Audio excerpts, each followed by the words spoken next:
ይሄ ለፍላፊ ምን ሊል ይወዳል አሉት ስለ ጳውሎስ ለፍላፊ ልትለኝ ትችላለህ እንደዚህ አግኝተህ ለፍላፊ ልትሉን ትችላላችሁ ንቅንቅ የለም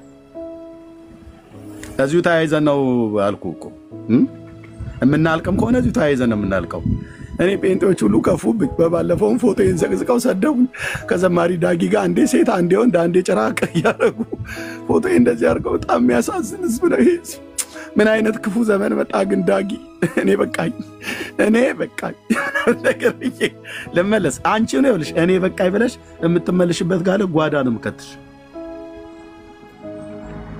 አዎ እነ ወይዘሮ ጥዶ ዘለል ማለት ነው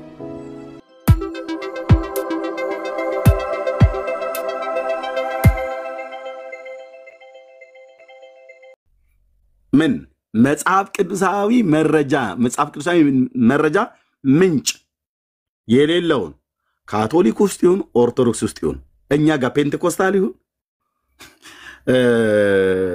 ሉትራውያን መካኒክስ ጋር ይሁን እናሳድደዋለን ትምህርቱን ያልኩ ትምህርቱን አዎ በቃ በዚህ ጉዳይ ላይ ጠንከር ብለን እንሄድበታለን እና ተሳድቧል ኤርሚያስ ብላችሁ ላላችሁት ነገር ካለ ኦኬ እኔ ከዚህ ቤት እኮ ተናግራለሁ ከድካሜና ከአንዳንድ ስንፍና በቀር እኮ ብያለሁ አልደክምም ማለት አይደለም ልቤ ግን በእግዚአብሔር ፊት አልኩ ብራዘር ልቤን የሚያቅ ጌታ ነው በምን ሞቲቭ እንደማገለግለው እኔም አቃለሁ ራሴ አቃለሁ ራሴን ከማቀው በላይ ደግሞ አምላኬ ያቀኛል ወንድሞቼ የሚያቃሉ ወንጌልን አትነካካ ኢየሱስ ጋር መተ እንትን አትበል አንድ ይሄን ተናግሬ ለወንድምነት ለብሩኬ ልስጠው ወጥ ምንድነው ጭራሽ ይባስ ብለው ትምህርትን ማስተማር እንዳለ ሆኖ ወንጌል ኦርቶዶክስ መስበክ የሚነው አላለንም የሆነ አንድ ጢማም ሰውዬ ማለት ነው ጢማም ሰውዬ እኮ ማለት ጢም ስላለ ነው እንዴ ጢም አንዳንዶቹ እንዴት ጢማም ሰውዬ ብሎ ይላል ጢማም ሰውዬ ነው ብየምለ ጢም የለንም እንዴ አለን እኮ የሆነም ካሜራ አስከፍታ አላየውም ጉንጬ ላይ ምናምን ነገር እንደዚህ ብርኪያውን ካሜራ ከፍቷል ጢም የለውም እንዴ ጉንጩ ላይ ጢማም ሰውዬ ማለት ምን ማለት ስድብ ነው አሁን ደግሞ አለው እሰልሰዋለሁ እፎርዘዋለሁ ጢማም ሰውዬ እኮ አልኩ የሆነ አንድ ጢማም ሰውዬ የተናገረው ነገር አምጠተህ እኛ ላይ አትጫንብን ነው ያልኩት አሁን ጢማም ማለት ይሄ ስድብ ነው ያው በኤርምያስ መጽሐፍት ላይ እግዚአብሔር ቃል ምዕራፍ 6 ቁጥር 10 ላይ የእግዚአብሔር ቃል ለስድብ ሆኖባቸዋል ደስም አያሰኛቸውም ተብሎ የተጻፈ ቃል አለ እንኳን አይደለም የኔን ድካምና ስንፍና መናገር አይደለም የእግዚአብሔርን የጽድቅ ቃል እንኳን ተናግረው ሰደብከን እኮ መምህር ብለውታል ጌታ ኢየሱስን ኦኬ ተሳደባለ ብለዋቸው ነበር የብሉይ ኪዳን ነቢያት ሉተር የሚባል ሽማግሌ ብሏል ይላል እና ኦኬ ፍንዳታ አልኩልሽ እሺ ዛሬ በይ ደሞ አሁን አንድ ሳምንት ሙሉ ደሞ ቀጥይ እሺ ሉተር የሚባል ጀርመናዊው ፍንዳታ በየልበል ሽማግሌ አይደለም እንዴ ትልቅ ሰው አይደለም እንዴ ቄስ እኮ ነው መነኩሴ እኮ ነው ዶክተር እኮ ነው ተማረ ነው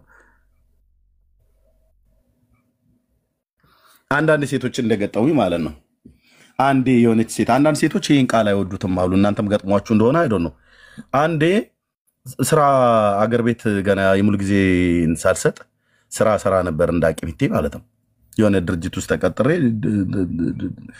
ዱብል ነበር እና አንዴ የሆነች ንህት አንቺ ነሽ እኮ ችግሩ ያለው አንቺ ጋር ነው ያልኳት የሆነ ነገር ተፈጠረና እንዴት አንቺ ትለኛለህ አለች ታዲያ ምን ልበል እርሶ እንዴት እኔ አሮጊት ነኝ እንዴ አለች ጌታ ኢየሱስ ምስክሬ ለመጀመሪያ ጊዜ እኔ ገጠር ባላገር ነኝ መጥቼ አንቺ ብሎ የሚለው ቃል ለሴቶች በእንስታይ ጾታ መጠራቱ ነው ማቀው እንዴት አንቺ ትለኛለህ አንተ ዘሬን ሳታቅ እንዴት ነው ቀሚስ የለበሰች እኮ ሴት ናት ጡቷ እዚህ ያለ ፍለፊት ላይ ገልጬ ባላየውም ግን እንትን ጉብ ያለ ነገር አለ በጡት ማስያዣ አድርጋ የምትመጣው ምን ተብላችሁ የምትጠሩ ሴቶች እርሶ አንቱዬ አንተ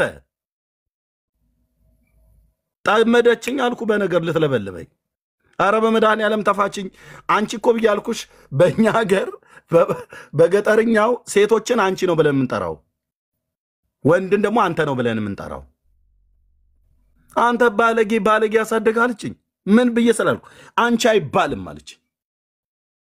እሺ አንተ ማነህ አንተ ብዬ ስል እንዴት አንተ ትለኛለህ? እሺ ምን ብዬ ልበል?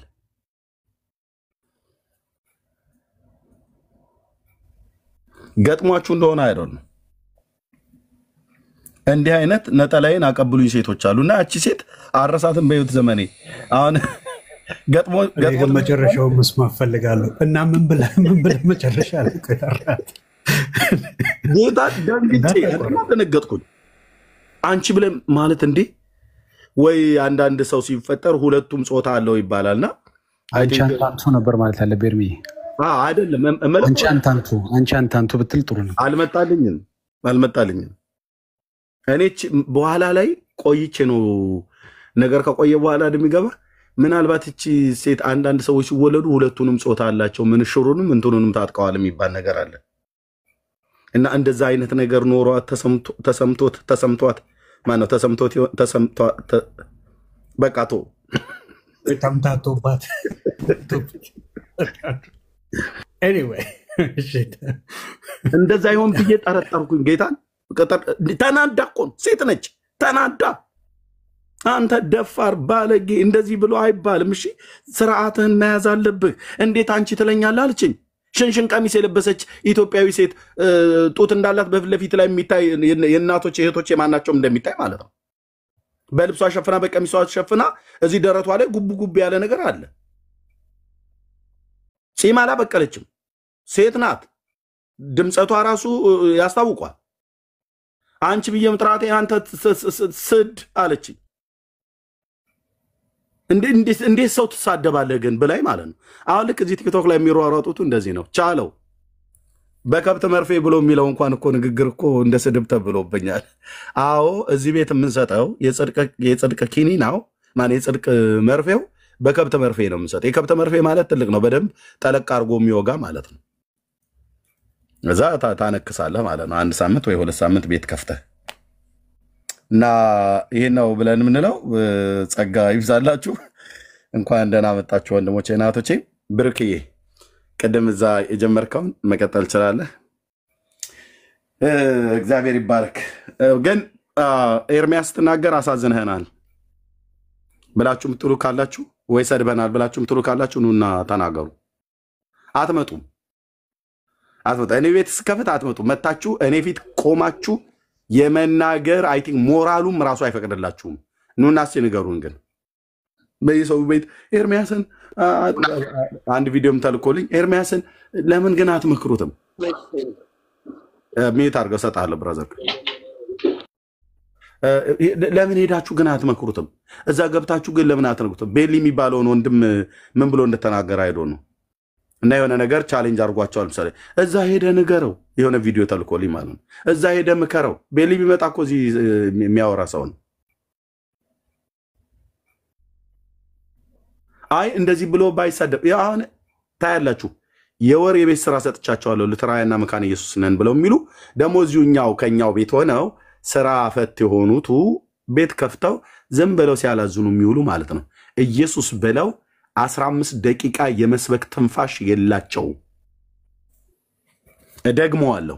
ኢየሱስ ክርስቶስ ብለው ያድናል ኢየሱስ ብለው 15 ደቂቃ የመስበክ ትንፋሽ የላቸው። ግን ከኛው ከወንጌላውያን ተርታንን ብለው የሚሉ ሰዎች ናቸው።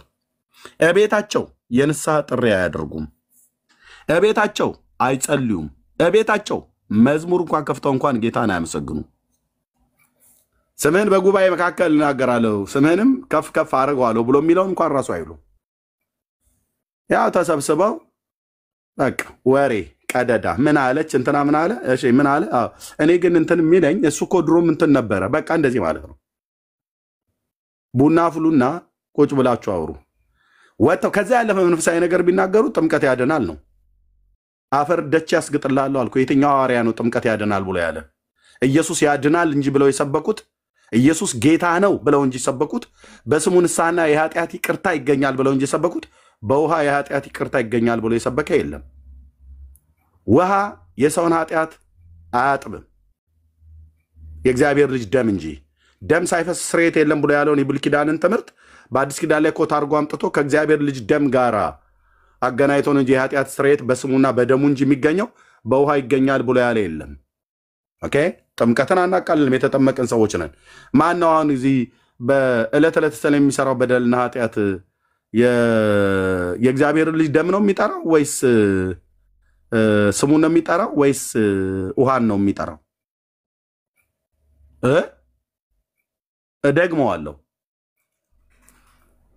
እደግመዋለሁ። የልጁ የኢየሱስ ክርስቶስ ጥምቀት ከኃጢአቱ ላይ ያነጻላል እንዴ? ዮሐንስ ሲጽፍ ደሙን ትተው ውሃ ላይ ይጣበቃሉ። ውሃም ትውልድ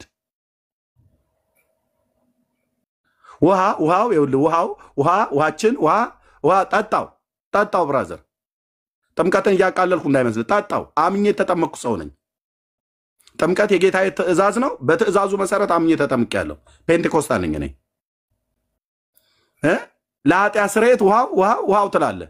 የእግዚአብሔር ልጅ ደም አክፋፍተህ የእግዚአብሔር ልጅ ደም ወደ ጎን ትተህ በዚህ ትውልድ መካከል የእግዚአብሔር ልጅን ደም በስሙ በማመን የሚገኘውን ንስሐና የኃጢአት ይቅርታን እሱ መስበክ ትተህ ውሃ ትሰብካለህ። ታዲያ ውሃ ያድናል፣ ውሃ ኃጢአት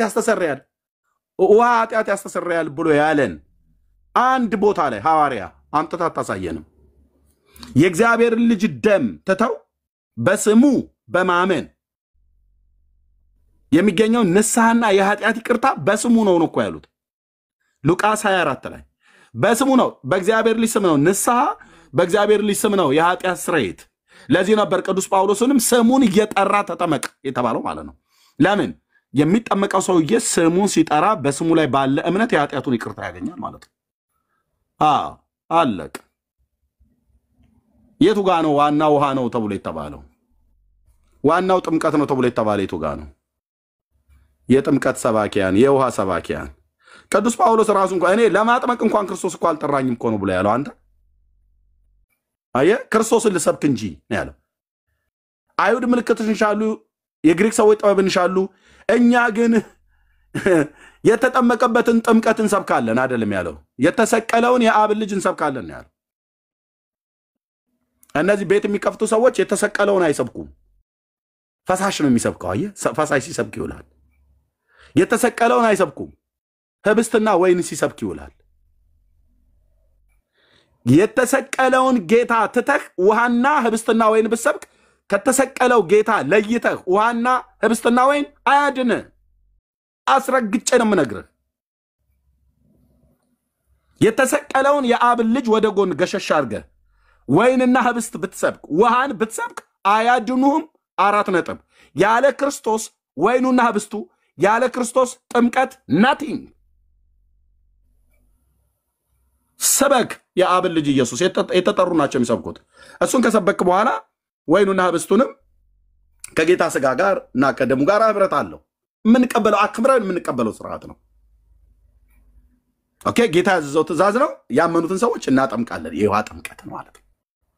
4 ነጥብ እንጂ ጥምቀት ያድናል፣ ኢየሱስ ያድናል እኮ አይሉም። ጥምቀት ያድናል፣ ጥምቀታችን ያድናል፣ ጥምቀት ያድናል ትላለች። ትመጣናችኛው ማለት ነው። የትኛው ሐዋርያ ነው ያለው? ቀራየ ኢየሱስን መስበክ አሁን ከምናያቸው እዚህ ሶሻል ሚዲያ ላይ ከተገለጡ አንዳንድ የመካነ ኢየሱስና ሉተራውያንን ባዮች አብያተ ክርስቲያናቱን አላልኳችሁም፣ እያጣራው ነው፣ እነግራችኋለሁ በዚህ 3 ቀን ውስጥ። በእንደነኛ አይነት ባዮች መጥተው የሚሰብኩት ውሃ ነው።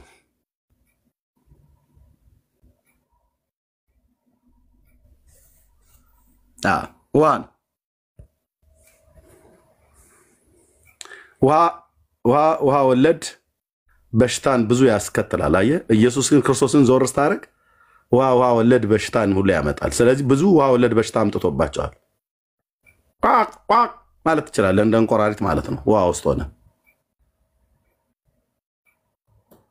ኢየሱስ የአብ ልጅ ያድናል። ይሄንን አትንካብኝ፣ እኔ ጋር ይሄን ስትነካብኝ ያመኛል አልኩ። ያመኛል።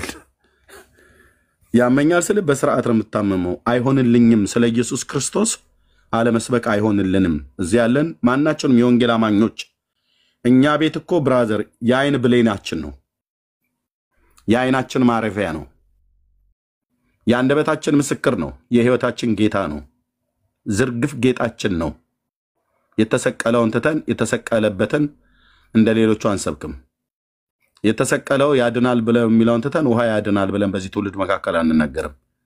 የእግዚአብሔር ልጅ ደም ነው፣ የልጁ የኢየሱስ ክርስቶስ ደም ከኃጢአት ሁሉ ያነጻናል ነው ብለው ሐዋርያቱ የጻፉት እንጂ ጥምቀት ከኃጢአት ያነጻል ብለው ያሉበት የለም። ስሙን በመጥራትና በደሙ ነው የኃጢአት ስርየት የሚገኘው። ደም ሳይፈስ ስርየት የለም ብሎ የሚለውን የመጽሐፍ ቅዱስን ትምህርት ትተህ አንተ ውሃ ሳይኖር ስርየት የለም ብለህ ልትለኝ ነው? የትኛው ሐዋርያ ስላለ ኑና አውሩን፣ ተባረኩ፣ ወንድምነት ቀጥል። ብርኪ ጸጋ ይብዛል። ጌታ ዘመኑን ይባርክ። ዶክመንት ከፍቼ ያሳያችኋለሁ። የመካነ ኢየሱስ የህፃናት ጥምቀት መጽሐፍ ቅዱሳዊ አይደለም ብለው የጻፉበትን አሳያችኋለሁ። አሁን ከፍቼ የህፃናት ጥምቀት መጽሐፍ ቅዱሳዊ አይደለም፣ ነገር ግን ብለው የሚያብራሩት ነገር አለ። በመጽሐፍ ቅዱስ እንዲህ ተብሎ የተጻፈ ባይኖርም ብለው ያብራሩበት፣ እሱን አሳያችኋለሁ ከፍቼ። ዶክመንት ማለት ነው። ሰላም ብያለሁ ሁላችሁንም። ቢና፣ ዳጊዬ፣ መምህር ቢንያሚን፣ ቤካ፣ ክርስቲያን ወንድምቶች ሁላችሁንም ሰላም ብያለሁ። ከእግዚአብሔር ከአባታችን ከጌታም ከኢየሱስ ክርስቶስ ጸጋና ሰላም ከሁላችሁ ጋር ይሁን። ስላገኘኋችሁ በድጋሚ እንግዲህ ጌታን አመሰግናለሁ ማለት ነው። አሁን ከዚህ በኋላ የምናገረውን ሪከርድ አድርጉት። እሺ፣ ከዚህ በኋላ የምናገረው ሪከርድ አድርጉትና ለዳዊት አድርሱልን። በተለይ ታች ላይ ዲቤቱን ተቀበል ለምትሉ ሰዎች ጭምር ማለት ነው። ይሄው መልሱ። እኔ በጣም ሰዎችን በጣም እጅግ በጣም አከብራለሁኝ፣ ነገር ግን ዲቤት ለማድረግ ብቁ ነው ብዬ አላምንም እና ቤት ስንከፍት ገስት ልኮ መጥቶ እየጠየቀ ይማር ብያለሁ። እየጠየቀ ከኛ የእግዚአብሔርን ቃል ቢማር መልካም ነው። እኛ አንጠይቀውም እሱን። የጌታ እራትም ላይ ጥምቀትም ላይ ያለውን የመጽሐፍ ቅዱስ ትምህርት ልናስተምረው ዝግጁ ነን። ቤት በከፈትን ቁጥር ማለት ዛሬም አሁንም ሊሆን ይችላል፣ ነገ ከነገ ወዲያ እኔም ስከፍት ኤርሚጋም ሊሆን ይችላል፣ ገስት ልኮ መጥቶ እኛ ሳንጠይቀው እሱ ብቻ እየጠየቀን መጽሐፍ ቅዱሳዊ የሆነውን ትምህርት ልናስተምረው ዝግጁ ነን። ይሄን ያለው ማለት ነው ከዲቤት አንጻር ማለት ነው። ተባረኩ። ወደ ሐሳቤ ሄዳለሁ። ቅድም አንዳንድ ሐሳቦችን ሳነሳ ነበር። ከአባቶች ጋር በተገናኘ አንዳንድ ነገር ስናገር ነበር። በተለይ ደግሞ ሉተር ምን አይነት ሐሳብ ይዞ መጣ የሚለው ማለት ነው። ከሞን ፈራችሁ ምናምን የፈራ ሰው ናና ጠይቅ እኮ አይልም ወዳጄ። እኔ አልጠይቅህም ናና ጠይቀኝ ነው እያልኩት ያለሁት። የፈራ ሰው እንደዚህ አይናገር። እኔ የተከተልኩትንና የማምነውን በጣም እርግጠኛ ሆኜ ከምንም በላይ ነው የምላችሁ የተከተልኩትን ጌታ የማምነውን ትምህርት እርግጠኛ ሆኜ የተከተልኩት በቃ አለቀ። የፈራ ሰው ና ጠይቅ አይልም። አልጠይቅም እያልኩ እኮ ነው ያለሁት። ዲቤት ሲሆን በዛና በዚህ ነው ጥያቄ የሚሆነው። አልጠይቅህም ና ጠይቅ ነው እያልኩ ያለሁት። ይሄ ደግሞ የፈራ ሰው እንደዚህ ሊል አይችልም ማለት ነው። እሺ፣ ከሉተር ጋር በተያያዘ አንዳንድ ሐሳቦችን ቅድም ሳነሳ ነበር።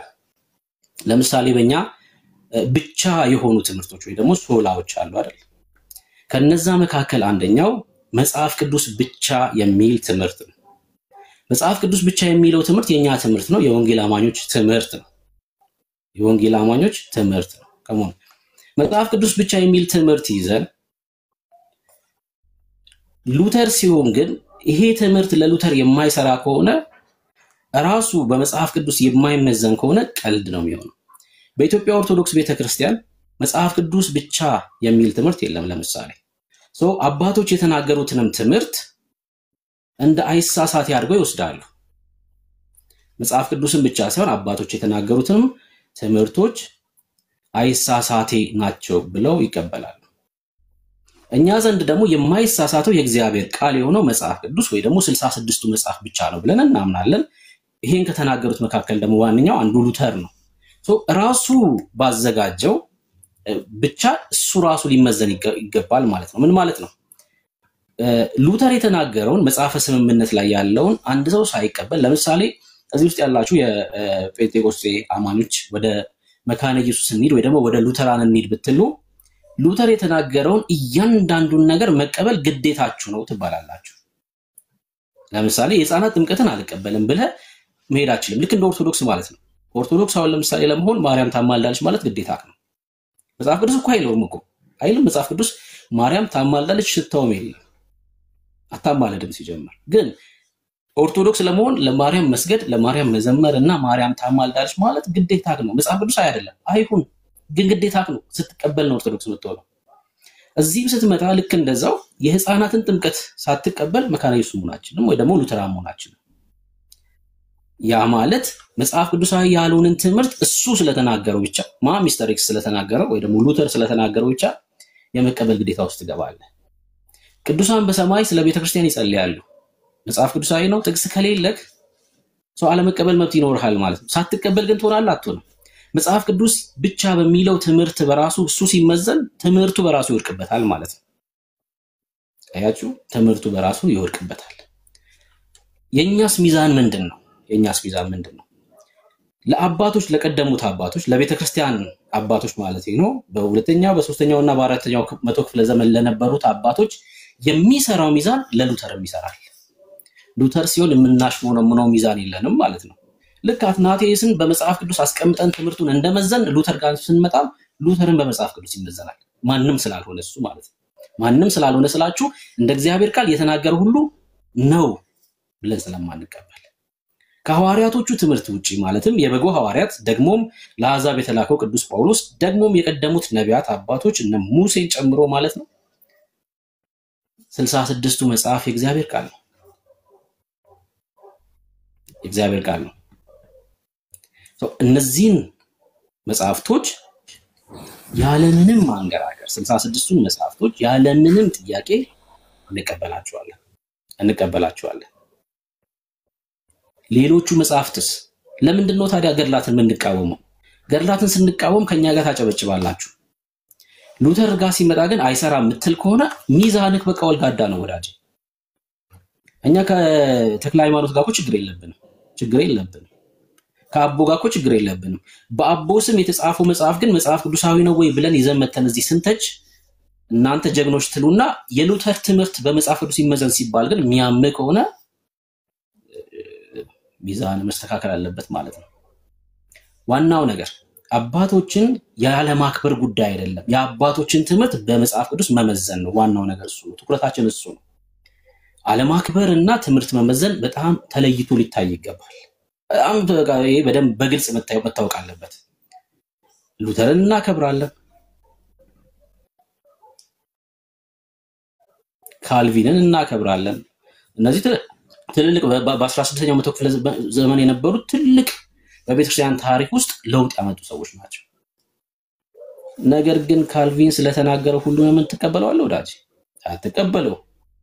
ትምህርቱን ትመዝነዋል። ቱሊፖችን ሁሉ ትቀበላል። አሁን ሉተራን መተ ልጠይቅክ ተቀበላል? አትቀበለው። ታዲያ የሉተር ሲሆን ለምን ተስማማክ? ለምን ተራስን አደላለት ተኛለ? የሉተር ሲሆን የካልቪንን ትምህርት በመጽሐፍ ቅዱስ መመዘን አለበት ትልና የሉተር ጋር ሲመጣ ግን አይ ሉተር ስላለው በቃ አባቴ ነው ምናምን ብለ ወዳጄ፣ አባት የሚሆነው እንደ እግዚአብሔር ቃል ሲናገር ብቻ ነው። እሱ ነው ዋናው ነገር እሱ ነው። መጽሐፍ ቅዱሳዊ ካልሆነ የአባቶች ሳይሆን የምንጅላቶች ትምህርት ነው። ምንጅላት ታውቃላችሁ አይደል? ትቆጥርና ከሰባተኛው ትውልድ በኋላ ያለው ምንጅላት ይባላል። የማይታወቅ ማለት ነው። በዛ ዘር ውስጥ የሌለ ማለት ነውና መጽሐፍ ቅዱሳዊ አይደለም ትምህርቱ። የተናገረው ትምህርት ከራሱ ነው ከኪሱ ነው። ድንገት የሆነ ቀን ከንቀልፉ ሲነቃ የቃዠው ነገር ነው። በቃ የምንጅላቶች ትምህርት ነው እሱ። የምንጅላቶች ትምህርት ነው። የአባቶች ትምህርት ሊሆን የሚችለው እንደ መጽሐፍ ቅዱስ የተናገሩት ብቻ ነው። አለቀ። ሊከፋ አይገባም ማለት ነው። በቃ ይሄ ሊከፋ አይገባም።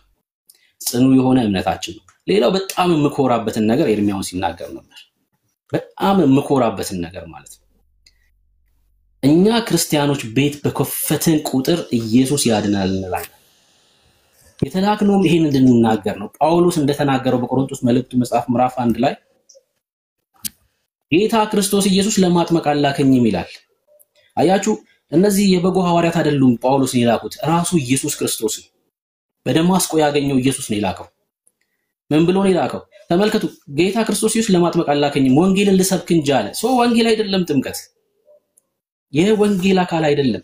ወንጌል ሲል ጳውሎስ የትኛውን መሰላችሁ? ሐዋርያት ሥራ መጽሐፍ ምዕራፍ 20 ቁጥር 24 ላይ የጸጋ ወንጌል ማለት ነው። አሕዛብ በተቀደሱት መካከል ርስት ያገኙ ዘንድ ወደ አሕዛብ ልኬ ይህን ወንጌል ንገራችኋለሁ። ኢየሱስ ይህን ወንጌል ስበክ አለው ኢየሱስ ለጳውሎስ ማለት ነው። እሱ ምንድነው ካላችሁኝ በስሜ የኃጢአት ስርየት ይውላችሁ። ለጳውሎስ የተነገረው ወንጌል ይሄ ነው። ለአሕዛብ ትሄድና በስሜ የኃጢአት ስርየት እንዲያገኙ በተቀደሱት መካከል ርስት ያገኙ ዘንድ ከጨለማ ስልጣን ወደ እግዚአብሔር ወደ ብርሃን ዞር እንዲሉ ወደ እነሱ ከምልክ ከአሕዛብ አድንሃለሁ ይላል ኢየሱስ ጳውሎስ። ምን አልኳችሁ? በክርስቶስ ኢየሱስ በማመን የኃጢአት ስርየት። አያችሁ፣ ወንጌል ይሄ ነው። ወንጌል ይሄ ነው። በኢየሱስ በማመን የኃጢአት ስርየት ማግኘት ነው ወንጌል። ለዛ ነው ጳውሎስ ምን አለ? የሚያድነውን ወንጌል በቆሮንቶስ መልእክቱ መጽሐፍ ምዕራፍ 15 ላይ በአንደኛ ቆሮንቶስ ማለት ነው የሚያድነውን ወንጌል ከጌታ የተቀበልኩትን ደግሞ ለእናንተ ሰጠኋችሁ። ምን ብዬ አለ? መጽሐፍ እንደሚል ክርስቶስ ኢየሱስ ስለ ኃጢአታችን ሞተ። አለቀ። ወንጌል ይሄ ነው። ከዛስ መጽሐፍ እንደሚል እኛን ስለማጽደቅ በሶስተኛው ቀን ተነሳ። ወንጌል ይሄ ነው። እዚህ ላይ የሚቀጠል ውሃ የለም። እዚህ ላይ የሚቀጠል የጌታ እራት የለም። በቃ አለቀ። ወንጌል ይሄ ነው። ክርስቶስ ኢየሱስ ስለ ኃጢአታችን ሞቷል። ሃሌሉያ። ከክርስቶስ ጋር አብረን መስቀል ላይ ሞተናል። የሞተ ሮሜ 6:6 ላይ ነው የሚለው የሞተ ከኃጢአቱ ጸድቋል ነው የሚለው መጽሐፍ። የት ላይ ነው የሞታችሁት ወንድሞች? ከክርስቶስ ጋር ነው መስቀል ላይ የሞት ነው። የሞተ ምን ሆኗል? ከኃጢአቱ ጸድቋል። መጽሐፍ እንደዛ ነው የሚለው። እኛን ስለማጽደቅ ክርስቶስ ኢየሱስ ተነሳ። ጳውሎስ የተቀበለው ወንጌል ይሄ ነው። ለዛ ነው ለማጥመቅ ክርስቶስ አላከኝ የሚለው። ወንጌል አይደለም ጥምቀት። የጌታ እራት ወንጌል አይደለም። ወንጌል ስለ ልጆች ክርስቶስ ኢየሱስ ነው። የጌታ እራትም ይሁን የውሃ ጥምቀት እያልኩ ስናገር የውሃ ጥምቀትን ነው። የውሃ ጥምቀትም ይሁን የጌታ እራት አካል የሆኑ ሰዎች የሚፈጽሙት ነው። ማስረጃ ልስጣችሁ።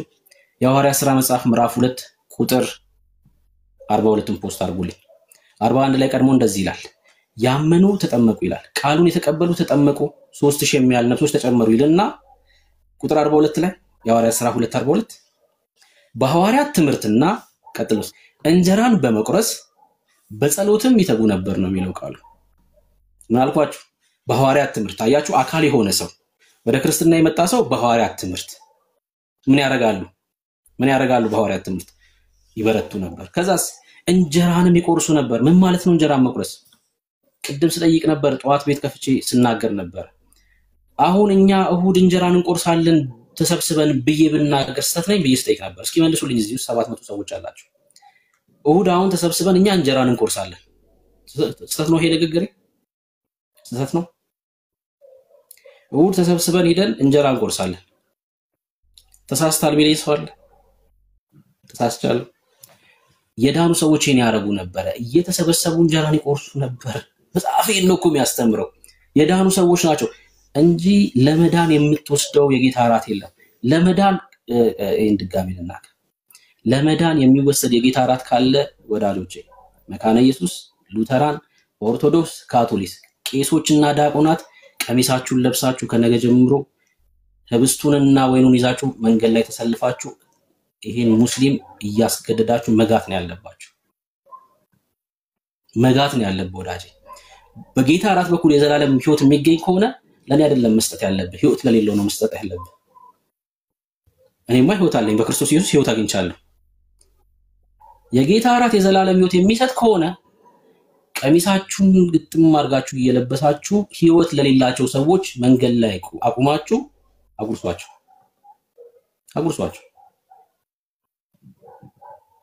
ህይወት ያለውማ የሚወስድ ከሆነ ህይወት ለማግኘት አይደለም። ኦሬዲ ህይወት አለኝ፣ እኔ የዘላለም ህይወት አለኝ። ስንት ህይወት ነው ያለው? የዘላለም ህይወት በቃ በክርስቶስ ኢየሱስ በማመን በእግዚአብሔር ፊት ነውር አልባ ሆኛለሁ። እኔ ብሩክ ነውር አልባ ነኝ። እንደዚህ ብሎ ጳውሎስ በቃሉ ሲያስተምር ሰምቻለሁ። ክርስቲያን ማለት የጸደቀ ኃጢአተኛ ነው። ሉተር ነው እንደዚህ ያለው። ክርስቲያን ማለት የጸደቀ ኃጢአተኛ ነው። እኔ የጸደቅኩ ኃጢአተኛ አይደለሁም፣ በእግዚአብሔር ፊት ነውር አልባ ነኝ ወዳጆቼ። ኤፌሶን መልእክቱ ላይ ቅዱስ ጳውሎስ ምዕራፍ 1 ቁጥር 4 ላይ በክርስቶስ ኢየሱስ በፊቱ ነውር አልባና ቅዱሳን አድርጎናል። በእግዚአብሔር ፊት ነውር አልባ ነኝ በክርስቶስ ኢየሱስ። ደሙ ይሄን አድርጓል። እንዴ ሊታይ እኮ ገባ ክርስቶስ ኢየሱስ። እኔ እንዳልጠፋ እኔ በዘላለም ህይወት ውስጥ እንድኖር እኮ ክርስቶስ ገባ እኮ አለቀ። በእግዚአብሔር ፊትማ እኔ ኃጢአተኛ ከሆንኩ መቆም አልችልም። መቆም አልችልም እግዚአብሔር ያጠፋል በቃ ኃጢአተኛ ሰው ይቀጣል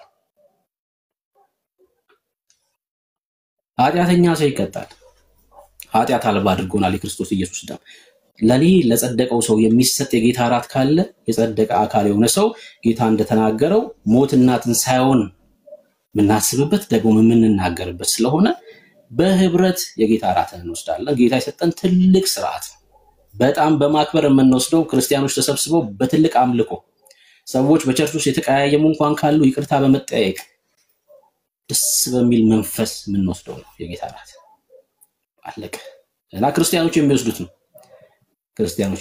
ነው ሁለተኛው ትምህርት ደግሞ በጣም የሚያስቀው ለቅድስና ለመቀደስ ነው የጌታ ራትን የምንወስደው ይላሉ እና አስቧል በዛ በኩል ጸጋ እየተጨመረልን እግዚአብሔር አስቀድሞ ያዳነክ ጸጋ ያንስና በጌታ ራት በኩል ጸጋ እየጨመረ ከዛ እየቀደሰ ይሄዳል ወዳጄ የሚጨመር ጸጋ የለም አንተን የምታድገው ጸጋው አንተን ነው የሚያሳድግህ እንጂ የመጀመሪያ ያዳነክ ጸጋ አንሶ እየተጨመረልህ አይደለም ሰዎችን ሁሉ የሚያድን የእግዚአብሔር ጸጋ ተገልጧል ይላል ቲቶ መጽሐፍ ላይ ይሄው ጸጋ ሰዎችን የሚያድነው ጸጋ ምን ያደርጋል ዓለማዊ ምኞትና ኃጢአትን ያስከዳል አየ ጸጋው ራሱ ነው ከዛ የሚያወጣከና ጸጋው ሳይሆን የሚጨመርልህ አንተ ነህ በእግዚአብሔር ቤት ውስጥ ያደክ የምትሄደው በየጊዜው ጸጋው አንተን እየለወጠ ይሄዳል እንጂ ጸጋ ተጨምሮልህ አይደለም ይለውጥ ያ መጀመሪያ ያዳነ ጸጋ ምን ያደርጋል አንተን እየቀየረ ይሄዳል በእግዚአብሔር ቤት ውስጥ ምን ያደርጋል ያሳድግሃል የክርስቶስ መልክ እስክንመስል ሁለተኛ ቆሮንቶስ መጽሐፍ ምዕራፍ 3 ላይ ቁጥር 18 ላይ የሚናገረው ምንድነው መልኩን የክርስቶስ የሱ መልክ እንደመስታወት እስክናብለጨልጭ ድረስ ከክብር ወደ ክብር ምን እንለወጣለን ይላል መጽሐፍ ይሄን የሚያደርገው ምንድነው በቃ ጸጋው እና መጽሐፍ ቅዱሳችን ይሄን ይናገራል ይሄን ስንናገር ክርስቲያኖች ተሳደቡና የምትሉ ከሆነ ስታችኋል እኔ አሁንም በድጋሚ የምናገረው ሉተራኖችም ይሁኑ መካነ ኢየሱስ ቤታቸውን ከፍተው የሚያምኑትን ትምህርት ማስተማር መብታቸው ነው ትምህርታቸውን መሞገት መብታችን ነው የኛን ትምህርት መቃወም መብታቸው ነው ትክክል ያልሆነው ነገር ግን ምንድነው ለኦርቶዶክስና ለካቶሊክ ወንጌል መናገር ስድብ ነው የሚለው ንግግር ግን እኔ አላስቆጣኝም ሰውየው ግን ያለበትን ስፍራ ግን ተመልክቼበታለሁ ምክንያቱም ጨለማ ውስጥ ያለ ሰው ጨለማ ይመቸዋል ከዛ ውስጥ መውጣት አይፈልግም አግኝታችኋል ጨለማ ውስጥ ያለ ሰውዬ አይወጣም ከጨለማ ውስጥ ይመቸዋል ልትነካበት ነው የተቀበለው መንፈስ ልታፈርስ ነው እና አብሮ ከጨለማው ጋር ይሟሟቃል ኦርቶዶክስና ካቶሊክ ከሚባሉ ማህበር ጋር ማለት ነውና ይሄ ነው ትክክል ያልሆነ አላንተም ነው ምነግር ወንጌል አይደለም ለኦርቶዶክሱ አይደለም ለካቶሊኩ ለአንተም ጭምር መምጣት መቻል አለበት ወደ ብርሃን አንተም ጭምር ማለት ነው እና ትክክል ያለው እንጂ ትምህርታችሁን ማስተማር መብታችሁ ነው እኛ ትምህርታችሁን በእግዚአብሔር ቃል ትክክል አይደለም ብለን እናገራለን ትክክል አይደለም ብለን በእግዚአብሔር ቃል እናገራለን እነሱም የኛ ትክክል አይደለም ብለው የሚያምኑት ይናገራሉ እሱ ጋር ምንም ችግር የለውም ሐሳቡ በቃ ትምህርቱ ነው የሚመላለሰው ሁለተኛ ኤርሚ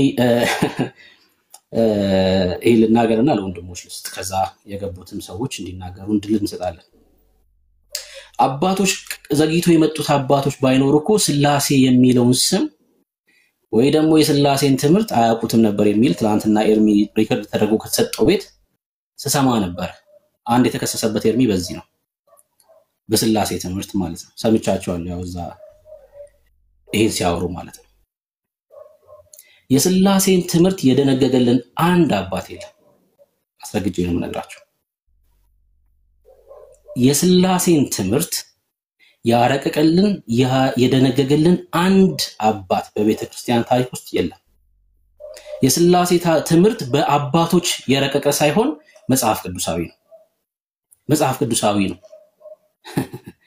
ቅዱሳዊ ነው ምን አልኳችሁ የስላሴ ትምህርት የሆኑ ሰዎች ተሰብስበው በሆነ ዘመን ላይ ይሄ ትምህርት ከዚህ በኋላ መሰጠት አለበት ብለው የተስማሙበት አይደለም ከብሉይ ኪዳን ጀምሮ እስከ ራዕይ መጽሐፍ ላይ መጽሐፉ የሚናገረው ነው ስላሴ የሚለው ስም ካላችሁኝ ግን እስማማለሁ እናንተ ግን ምን ይሁን ታዲያ ስላሴ የሚለውን ስም አንድ ሰው ተቀበለውም አልተቀበለውም የሚመጣ ለውጥ የለም ጉዳዩ ከስሙ አይደለም ማለት ነው ከትምህርቱ ነው ሰው ትምህርቱን ነው ሚስማረግ የሌለበት ስላሴ የሚለውን ትምህርት ነው ሚስማረግ የሌለበት ክርስቲያኖች ናችሁ ብያምናለሁ እኛ ኦርቶዶክሳውያን አይደለም በስላሴ ስም ብለን አጋንንት ለማውጣት የምንታገል ሞኞች አይደለም ሰው ቴዎሎጂካል ኔም ወይ ደግሞ ቴዎሎጂካል ተርም ባዘጋጀው ስም አጋንንት ለማውጣት እንደሚለፉት አይደለንም ይቀልድብሃል አስበዋል በስላሴ ስም ውጣ ስትለው ሙር ነው የሚይዝበት ዳሩን ይዝና አጋንንቱ ራሱ ምናልክ ምናምን ነው የሚልክ ምናልክ ነው ሙድ ይዝባል በስላሴ ስም ምናምን ሙድ ነው የሚይዝበት የምሬን ነው አጋንንቱ ራሱ ሙድ ይዝባል ምን ይያልክ ነው የሚልክ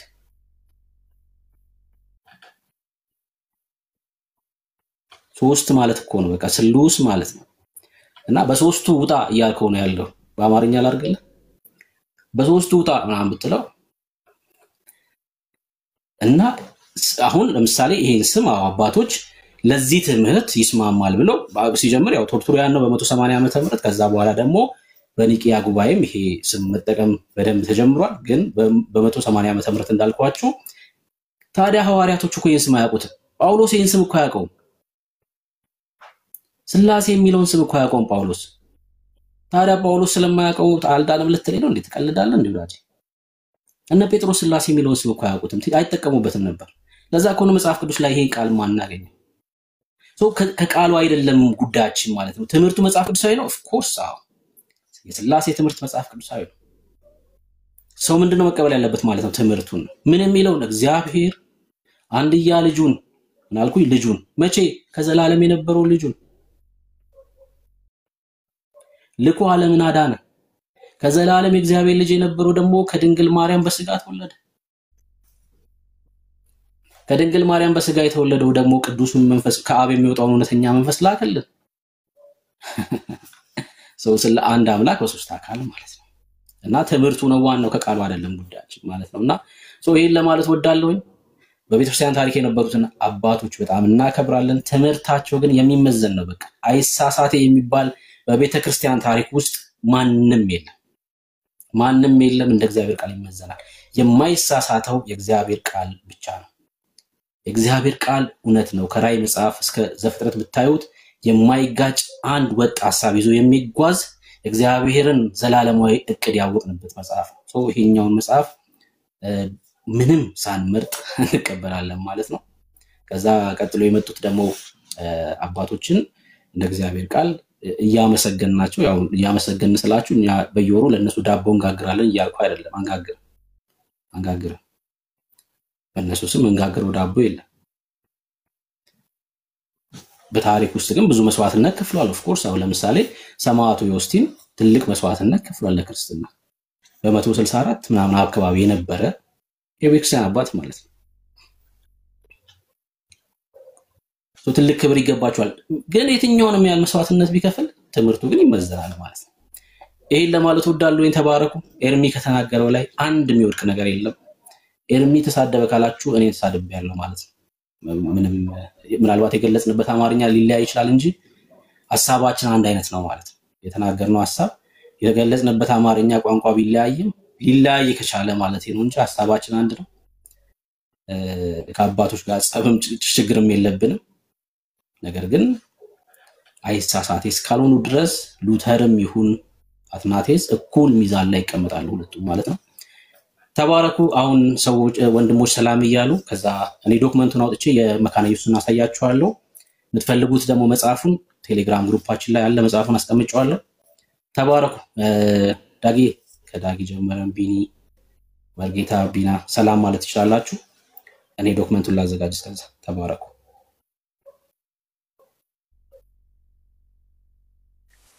እኔ ጋር ድምጽ አለ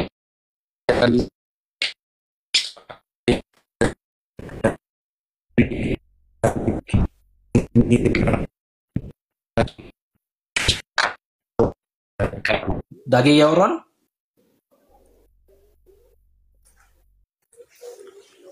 ዳጊ ያወራል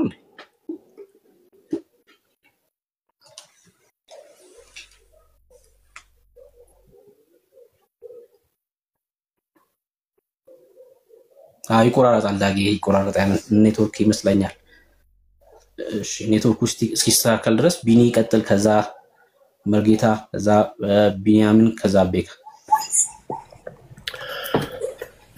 እሺ ብሩኬ ጌታ ጸጋና ሰላም ይብዛልህ ኤርሚዬ ኪነጥበብ ዳጊ የመርጌታ ቢንያሚን ቤካ እና አሼ የጌታ ጸጋና ሰላም ይብዛላችሁ። እንዴት ዋላችሁ? እንዴት አረፈዳችሁ? እንዴት ናችሁ? ታችም ያላችሁ አድማጭ ተመልካች ቤተሰብ ወንድም እህት እንዴት አላችሁ? የጌታ ጸጋ ሰላም ለእናንተም ይብዛላችሁ። ብሩክዬ ሪፍሌክት ማድረግ ይቻላል ወይስ ጀስት ሰላምታ ብለን እናስተላልፍ? እንደው ኦፍኮርስ ቴንክ ዩ አባቴ። እና እንደውም እንደዚህ ሰብሰብ ብለን የምናወራበትን ቀን ወይም ሀሳብ የምንለዋወጥበትን ቀን በዚህ በሉተራንና በመካነ ኢየሱስ ስፔሻሊ በሉተራን ጉዳይ አስብ ነበረ። ያው እየሰማ ነው ስለሆነ አብዛኛው ነገር ማለት ነው። እና የተናገርከው ኤርሚዬ የሚያስቀመጠው ነገር ሁሉ እንዳለ ሆኖ አንዳንድ የጊዜው የሉተራን ጎረምሶች የሚያስተላልፉት መልእክት የሆነ አንዳንዱ ዱላ ቀረሽ የሚመስል ነገር ነው።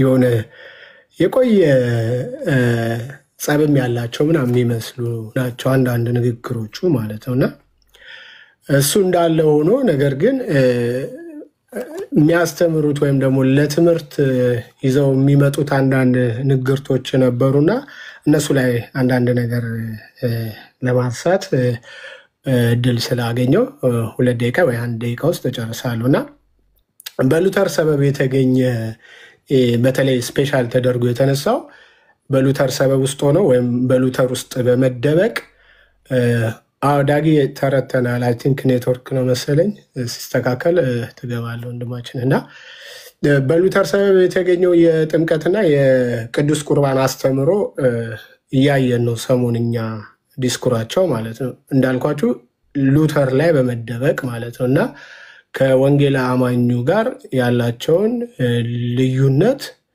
በገነነ መልኩ ለማንሳት ሞክረዋል።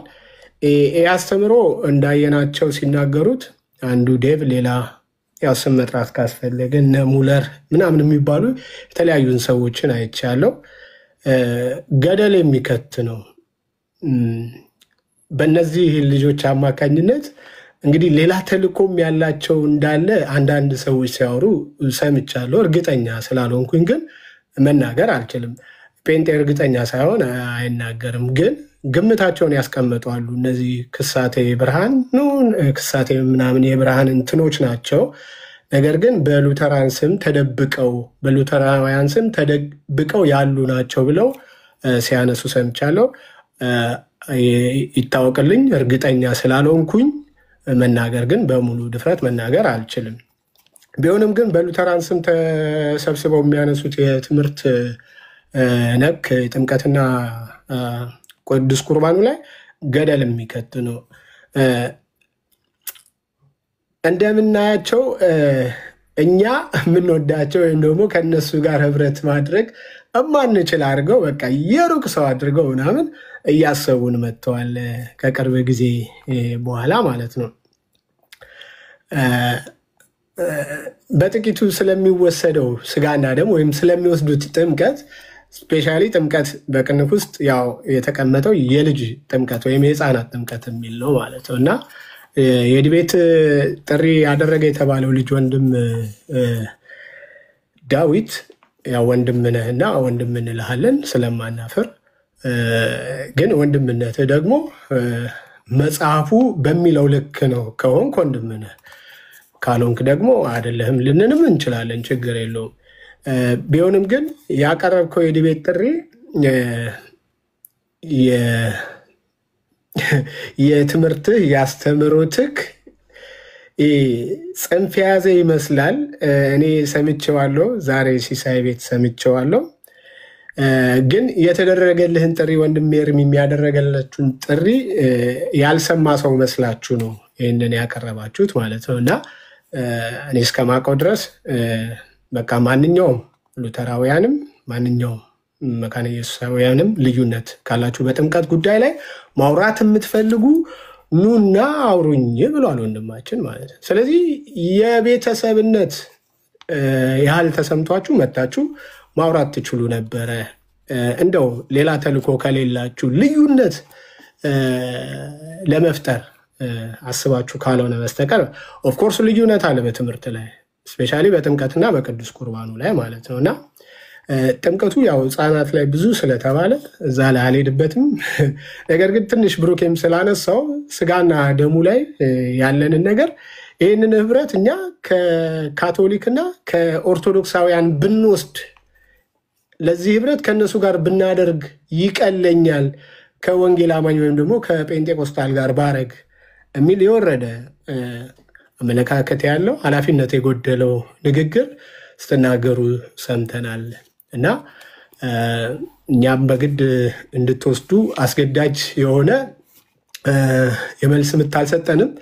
ነገር ግን መጽሐፉ ይዳኝ የሚል ነው የወንድሞቻችንም ሙግት፣ የወንድሞቻችንም ጥያቄ። መጽሐፉ ራሱ ይዳኝን፣ ወደ መጽሐፉ እንመለስ፣ በሱ እንወያይ የሚል ነበረ ማለት ነው። እና ትንሽ ስለሚወሰደው ስጋና ደም አንድ ኦርቶዶክሳውያን የሚወስዱበትን አወሳሰድ ልክ እንዳልሆነ እንኳን ለማሳየት አማናዊ ነው ከሚለው ማለት ነው። ወንድሜ ኤቢ የሚባለው አንዴ ሀሳብ ሲሰጥ ከማን ነው ከአኬና አንድ መምህር በረከት የሚባል ስለምታውቋቸው ነው መጣራቸው ከነሱ ጋር ያደርገ የነበረ አንድ ጥያቄ ያነሳባቸው ነበረ።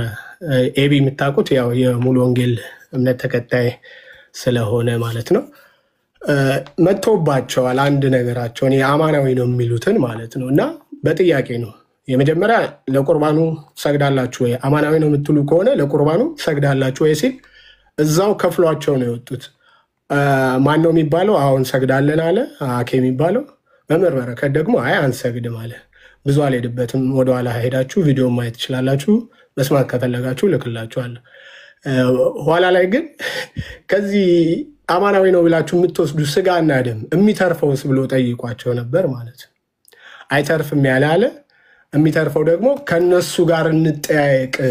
እሱን ቶ ፖለቲካ ልትሰራ ከሆነ አልመልስልም፣ እነሱ ራሳቸው ይጠይቁን ብለው መምህር በረከት አልፈውታል። የሚተርፈው እውነት የጌታ ስጋና ደም አማናዊ ከሆነ የሚተርፈው ምን ይሆናል? ይጣላል ወይ? ኤክስፓየርድ እንዳያደርግ ፍሪጅ ውስጥ ይቀመጣል ወይ? ለሚቀጥለው ወር ይቀመጣል ወይ? የሚል ነገር ተነስቶባቸው በዛ ተመቶባቸዋል። ሌሎቻችንም ወንድሞች እንደዚሁ አንስተው ሲጠይቁ አይተናል ማለት ነው። እኔ ግን ላነሳ የምፈልገው ልጨርስ እዚህ ጋር ይሄ አማናዊ የምትሉት ነገር መጀመሪያ ምንጩ ከየት ነው የሚመጣው? የሚመጣው ከገበሬ ነው። የገበሬ ተረፈ ምርት ነው አይደል? ገበሬ ለምሳሌ ስንዴ ዘር ይገዛል። መጀመሪያ የስንዴ ዘር ይገዛል አይደል? ከማን? ከአቅራቢ፣ ከመንግስትም ሊሆን ይችላል፣ ከሻጭም ሊሆን ይችላል። ገበሬው ምን ያደርጋል? ስንዴውን ይዘረዋል። ወቅቱ ሲደርስ ያጭደዋል። ከዛ ያቀርበዋል። ለማን? ለገበያ፣ ለሸማቹ ያቀርበዋል፣ ለነጋዴ ያቀርበዋል። ነጋዴው ከገበሬ ስንዴውን ይገዛል። ያ ነጋዴ ከገበሬ የገዛውን ስንዴ ለሸማቾች ያቀርባል። ሸማቾች ደግሞ በገንዘባቸው ይገዙታል። ምኑን? ስንዴውን። ስንዴውን ይገዙትና ከነጋዴው ከሚሸምቱት መካከል አንዷ ቸርች ነች። ቸርች ለምን ይህን ስንዴ ትሸምታለች? ህብስት ወይም ቂጣ ወይም ዳቦ አድርጋ ማዘጋጀት ስላለባት ይህንን ከገበሬ የሚመጣውን ተረፈ ምርት የስንዴውን ውጤት ትገዛዋለች። ስለሚያስፈልግ ገንዘብ አውጥታ ትገዛዋለች። ታዲያ ምንጩ ዘር ከሆነ የስንዴ ዘር ከሆነ ከገበሬ የሚመጣ ከሆነ እዚህ ቸርች ጋር ሲደርስ ይሄኛው ነገር ወደ ምን ይቀየራል? ወደ ህብስት ወይም ወደ ቂጣነት። ስንዴው ተፈይቶ የተፈጨው ተቦክቶ የቦካው ተጋግሮ ወደዚህነት ይደርሳል ማለት ነው። እንግዲህ ፕሮሰስ አለው። ስለዚህ በሸማቹና በዘሩ መካከል ያለ ርቀት አለ። ግን ምርቱ ወይም ደግሞ ምንጩ ምንድነው?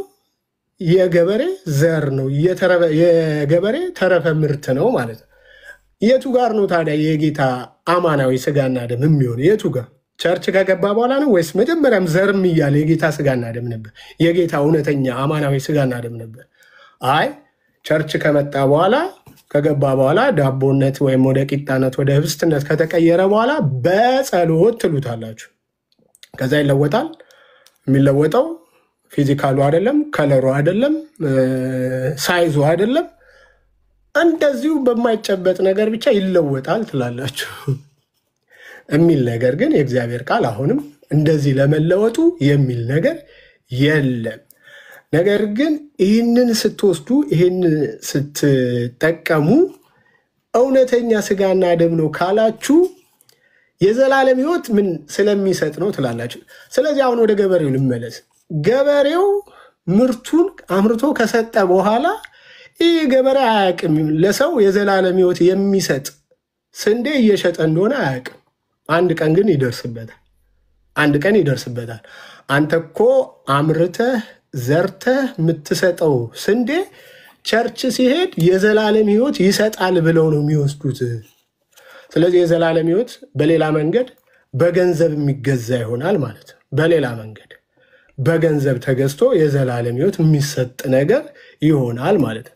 ስለዚህ ይሄ አያስኬድም፣ መጽሐፍ ቅዱሳዊም አይደለም። ያቀረብከው ወንድማችን ያቀረብከው ጥሪ መጽሐፍ ቅዱሳዊ በሆነ መንገድ እንዲወራ አልፈለክም። ከዚህ ይልቅ በአባቶች በሂስትሪ በታሪክ በየትኛውም ነገር ላይ ለመወያየት ዝግጁ ነኝ የሚል ነገር ይዘመታል። በአባቶችም ና በቀደመው በኤርሊ ቸርች ሂስትሪም ና በየትኛውም ና ግን እኛ ወንጌል አማኞች የምንዳኘው ቅድም ብለናል ብለዋል ወንድሜም አሁን እላለሁ በመጽሐፍ ቅዱስ ነው። በመጽሐፍ ቅዱስ ደግሞ ለማውራት ከፈለክ ስለ ቅዱስ ቁርባኑ ስለ ጥምቀቱ በሩ ክፍት ነው። ለማናችሁም በሩ ክፍት ነው፣ ወንድሞች ስላሉ ማለት ነው። ተባረኩ። ካበዛው ተቀርታ ዳግያውን ቀጥል።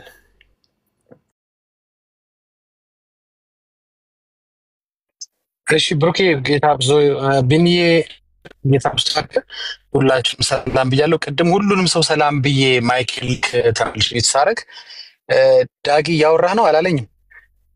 ወይኔ ጌታ ወይ! እሺ እንደገና ሰላም ልበላ። ብሩኬ የኪነ ጥበብ ቢኒዬ መሪጌታ ቢኒያም አሺ ኤርሚስ ያለ ኤርሚ ተቻላችሁ ሁላችሁም ሰላም ብያለሁ።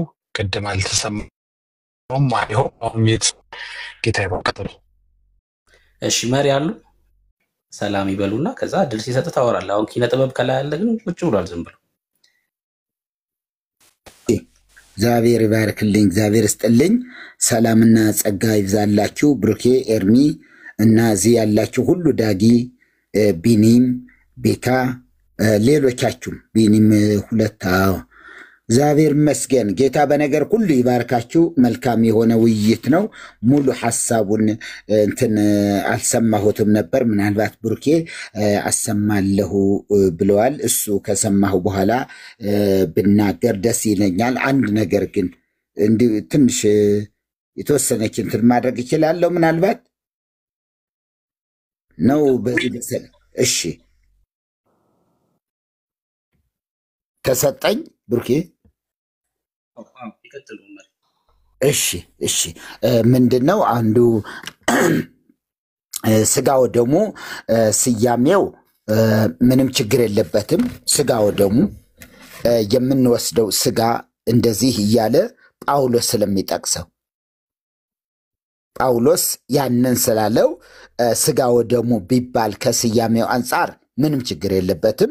ግን በአብዛኛው ህዝቡ የለመደው ቁርባን የሚል ነው። ቁርባን የሚል ነው። ቀረበ ቁርባን ያኛው ማለት ነው። የቆ እሱ ነው በዘይቤ አንድ አይነት ድምፅ ቢኖራቸውም የትርጉም ልዩነት ስለሚፈጥር ማለት ነው። ቁርባን የእህል መስዋዕት የብሉይ ኪዳን ነው። ለክርስቶስ ስጋና ደም ለምንለው ግን ቁርባን የሚለው በፍጹም አይሄድም። በየትኛውም መዝገበ ቃላትም ቢሆን በተለይ የቤተ ክህነት ሰዎች በሆኑ እንደነ ደስታ ተክለወልድ የመሳሰሉ የሚጽፏቸው እንደዛ የሚጠቀሙ አይመስለኝም። ገና በደንብ አየዋለሁ። ሌላው ደግሞ አማናዊ ስጋና አማናዊ ደም እነማን ናቸው? ይሄን የሚሉት ምን ማለት ነው? አማናዊ ስጋ ማለት ምን ማለት ነው? አማናዊ ደም ሲባል አማናዊ ስጋ ሲሉ እውነተኛ የሆነ ስጋ ማለት ነው። ምን ማለት ነው? ራሱ ክርስቶስን ማለት ነው። ራሱ ክርስቶስን መብላት ማለት ነው። አማናዊ ደም ሲባል ደግሞ ራሱ ደሙን ማለት ነው። ያው ክርስቶስ ነው። እሱን ራሱን ነው የምንወስደው የሚል ነው። ከዚህ በተቃራኒ ደግሞ ሌሎች ደግሞ አሉ። ምን የሚሉ ደመ መለኮትና ስጋ መለኮት ብለው ደግሞ የሚቀበሉ አሉ። ሁለቱ አይገናኙ። አማናዊ ስጋ ማለት ከትስብእቱ ጋር የተያያዘ ነው። ስጋ ስጋ ነው፣ ደምም ደም ነው። ከዚያው አካል ቃል ስጋ ሆነ ስለሚል ከዚሁ አካል አገናኝተው አማናዊና አማናዊ ስጋ አማናዊ ደም ሲሉ ከዚህ ጋር አያይዘው ሆኖ ግን ከዚህ እልፍ ያለ ነው። ስጋ ብቻ አይደለም፣ ደም ብቻ አይደለም። ኢየሱስ አምላክም ሰውም ስለሆነ ስለዚህ ብለው ደግሞ ሌሎች ደመ መለኮት አሉ። ስጋ መለኮት መጽሐፈ ቅዳሴ ላይ እንደዚህ ይላል። ስጋ መለኮት ደመ መለኮት እያለ ይሄዳል። ይሄ ፈጽሞ ምን ልበል እንግዲህ እናንተ ዳሽ ሙላውን ሙሉት።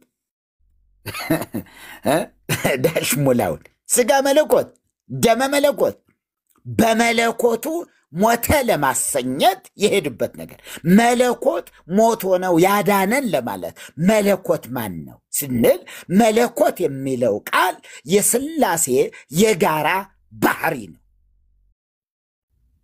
ስለዚህ ደመ መለኮት ስንል ምን እያልን ነው? በሌላ አባባል የአብ የወልድና የመንፈስ ቅዱስ ደም፣ የአብ የወልድና የመንፈስ ቅዱስ ስጋ ማለት ነው። ምክንያቱስ ደመ መለኮት ከተባለ የተለየ መለኮት የለውማ። በመለኮት አንድ ናቸው። በመለኮት በባህሪ በስፋት በርቀት በዚህ ሁሉ አንድ ናቸው ብለን እያመንን ግን ደግሞ እንደዚህ የሚለው ስያሜ ፈጽሞ ተረት ነው እና ክህደት ነው ማለትም እንችላለን። ሌላ በኋላ ሄድበታለሁ። አንድ ነገር ከጥምቀት ጋር ደግሞ ትንሽ 1 ደቂቃ ትሰጡኛላችሁ። 1 ደቂቃ 2 ደቂቃ ሊሆን ይችላል። ሌላ አንድ ቢኒ ይመስለኛል። ቢኒ አንተና ተረፈ መስዋዕት እንዴት ነው የሚለው? ተረፈ መስዋዕት አለ በኦርቶዶክስ ቤተክርስቲያን ይተርፋል። አንዳንድ ቦታ ላይ 40 እስከ 40 ድረስ ይጋገራል። እስከ 40 ድረስ የሚጋግሩ አሉ። ገጠር ላይ ለምሳሌ ተስካር በሌለበት ዝክር፣ ድግስ ወይም የትኛውም አይነት ነገር እንደዛ የሌለበት ከሆነ 30ም 40ም ይጋገራል። 30ም 40ም ይጋገራል። አንድ ነገር ግን የሚሆነው ምንድን ነው? መቀደሻ የሚባሉ ግን 3 ናቸው። 3 ነው መቀደሻ 3 ናቸው የሚጋገሩ። ማን ናቸው እነሱ? ለምንድን ነው 3 ይሆን? አንድ አይደለም መስዋዕቱ። መስዋዕት የሆነው ክርስቶስ ብቻ አይደለም ወይ? እንዴት 3 ይጋገራል? ለምን ተብሎ ምንስ ትርጓሜ የተሰጠው? ምንስ ትርጓሜ የተሰጠው? አብ መንፈስ ቅዱስም አብና መንፈስ ቅዱስም ታረዱ ተሰዉ ሊባል ይሆን? ይሄ በደንብ ሊፈተሽ ስለሚገባው ወይም በመጽሐፍ እንትን በኋላ ልሄድበት ይችላለሁ። 3 ነው የሚጋገረው። ለምን 3 ሆነ? አንድ ከሆነ ክርስቶስ አንድ ነው። ስለዚህ ያ የተሰዋው እሱ ብቻ ሆነ ሳለ ለምን እንደዚህ ተደረገ? ይሄ በጣም ትልቅ ምስጢር ነው። አሁን ምስጢራችንን አወጣ አይባልም ተብሎ የሚነገርበት ነው። ኤርሚ ያውቋል። ዘንዶ አለ ተብሎ ተነግሮ ነው። ምን የሚለው ሲጋገር አንድ ዲያቆን ዲቁናውን የዲቁና ምስጢር ሲያይ ወደ ቤተልሔም ወደሚጋገርበት ቤተልሔም የሚባለው ቤተልሔም ህብስት ነው። ቤተልሔም ማለት የህብስት ቤት፣ ህብስቱ የሚጋገርበት ስጋው ደግሞ የሚጋገርበት ማለት ነው። ቤተልሔም ሲባል ሌላ ምንም ነገር የለውም። ምጣድ ነው ያለው። መጋገሪያ ምጣድ ብቻ ነው ያለው። ምጣድ ብቻ ነው ያለው። ሌላ ምንም አንዳንድ ሰዎች እዛ ይሰግዳሉ። አመድ ነው ያለው እንጂ እንትኑ የተሰራ ሌላ ምንም ነገር የለው። ምን ልላችሁ ፈልጌ ነው? ይሄ ምስጢር ማንም እነኛ ለዲያቆን ለወላጆቹ ለጓደኞቹም ተናግሮ አያውቅም፣ አይነገርም። ምክንያቱ ዘንዶ ይዟል። እችን ምስጢር ካወጣት እንደዚህ ነው የሚጋገረው እንደዚህ ይጋገራል ብለህ ከተናገርክ ዘንዶ አለዚህ ይውጣል ተብሎ ይነገራል። ማንም ይሄን ያውቀዋል። ዲያቆናት ይሆኑ ምስጢርን ያዩ እንደነ ኤርሚ ምስጢርን ያዩ ያውቁታል። ሌላው እዚህ ያለው ሰንበት ተማሪ የሆነ ሰው አይገባውም አያውቀውም። እሺ ይሄን በለው። ስለዚህ ተረፈ መስዋዕት የሚባለው ይተርፋል። አንዱ ነው መቀደሻው። ሁለቱ ግን እዚያው አንዴ መርጌታ አንዴ ድምፅ ላሰማ ትቀጥላለሽ። ከዛ ውጪ ማን ኪነ ጥበብ ገስት ላይ ያስገባንህ ልትናገር ነው። እሺ ኦኬ፣ ልትናገር ነው ያስገባንህ። በእንግድነት አክብረን ያስገባንህ ማለት ነው። መርጌታ እዚህ ሲናገር አንተ ከታች ውሸት ነው ብለህ የምትል ከሆነ ግን ልናስወርድህ እንገደዳለን ማለት ነው። የገባኸው ልታወራ ነው። ልክ አውርተው ሲጨርሱ ውሸት መሆኑን በነጥብ ይዘህ መርጌታ የተናገረው በኋላ ላይ ደቂቃ ሲሰጥህ ውሸት መሆኑ እዚህ ትናገራለህ። አንተ እሱ እዚህ ሲናገር መርጌታ እዚህ ሲናገር እታች ላለው ለህዝቡ በእጅህ የምጽፈውን ነገር አቁም። ተቃርኖ ካለህ ትክክል አይደለም መርጌታ የሚናገረው ወይ ደግሞ የምትናገሩት ትክክል አይደለም ብለህ ካልክ ደቂቃ ሲሰጥህ እዚሁ በአንደበት ትናገራለህ። ያስገባንህ ልትጽፍ አይደለም፣ ያስገባንህ ልትናገር ነው። ኦኬ ቴንክ ዩ። ስለዚህ እሱ እኛ እዚህ እየተናገረን አንተ ከታች ለህዝቡ ተቃርኖ የምትጽፍ ከሆነ እታች አወርዳለሁ አትገባም ማለት ነው። አይነት ጥሩ እንደምትወያይ ያውቃለሁ ማለት በጨዋነት ኦርቶዶክሳዊ ነህ። ከሌሎቹ ቢያንስ ትሻላለህ። ስሜታዊ አይደለህ። ተረጋግተህ ታወራለህ። አንዳንድ ኦርቶዶክሳዊ እንደዚህ ያላችሁና እሱን አክብሬልህ፣ ግን ተቃርኖ ጽሁፍ ታች ከጻፍክ የሚሰማውን ህዝብ አቴንሽን እየወሰድክ ነው ማለት ነው። ስለዚህ እንድትጽፍ ወይ ታች እናደርግህና በጽሁፍ ብቻ ታስተላልፋለህ መልእክትን ማለት ነው። እዚህ ግን ከገባ እዚህ ላይ ሆነ ደቂቃ ሲሰጥህ ታወራለህ ማለት ነው። ቴንኪው። ቀጥሉ መርጌታ። ቴንኪው። ስለዚህ ተረፈ መስዋዕት አለ። አንዱ መርጦ ከሶስቱም መርጦ ያልተሰነጠቀ ምን ያላለ ያላረረ መሆኑን ቼክ አድርጎ ከሶስቱ አንዱን መርጦ ለቅዳሴ ለመስዋዕትነቱ ማለት ነው ያስቀምጠዋል። ከላይ ያደርገዋል ማለት ነው። ሌሎችም አሉ። ለምን እነሱም ይበላሉ፣ ሶስቱም ይበላሉ። መለከት መጽሔት ላይ አንድ አሁን ማግኘት አልችልም። አንዱ የአብ አንዱ የወልድ አንዱ የመንፈስ ቅዱስ ብሎታል። አንድም አለና አንድም ደግሞ አንዱ በቀኝ የተሰቀለ ነው፣ ሌላው ደግሞ በግራ የተሰቀለ ነው። መሀል አንዱ የሚሰዋው ደግሞ የሚቆረሰው ማለት ነው። እሱ ደግሞ የክርስቶስ ነው ብሎ በቀኝና በግራ የተሰቀሉ። እሺ የምን ምሳሌ ነው? እዚህ የሚመጣ ሰው ይናገራታል። ይህም ሶስት ለምንድን ነው ሶስት የሚጋገር? ስላሴን እስኪ እንሰማዋለን መጽሐፍትም ማቅረብ ስለምንችል። ኦኬ እና ተረፈ መስዋዕት አለ። አንዳንድ ቦታ ላይ ተረፈ መስዋዕቱ እዛ የሚያሳድሩ አሉ። በዚያው ደግሞ ረስተውት ገበሬ ከሆኑ ለምሳሌ ገጠር ከሆነ በዚያው ተረስቶ እዚያው ይቀራል፣ እዛው ይደርቃል። ከዛ በኋላ አይጣልም፣ እሳት ላይ ነው የሚጣደው፣ እሳት ውስጥ ነው የሚከተተው።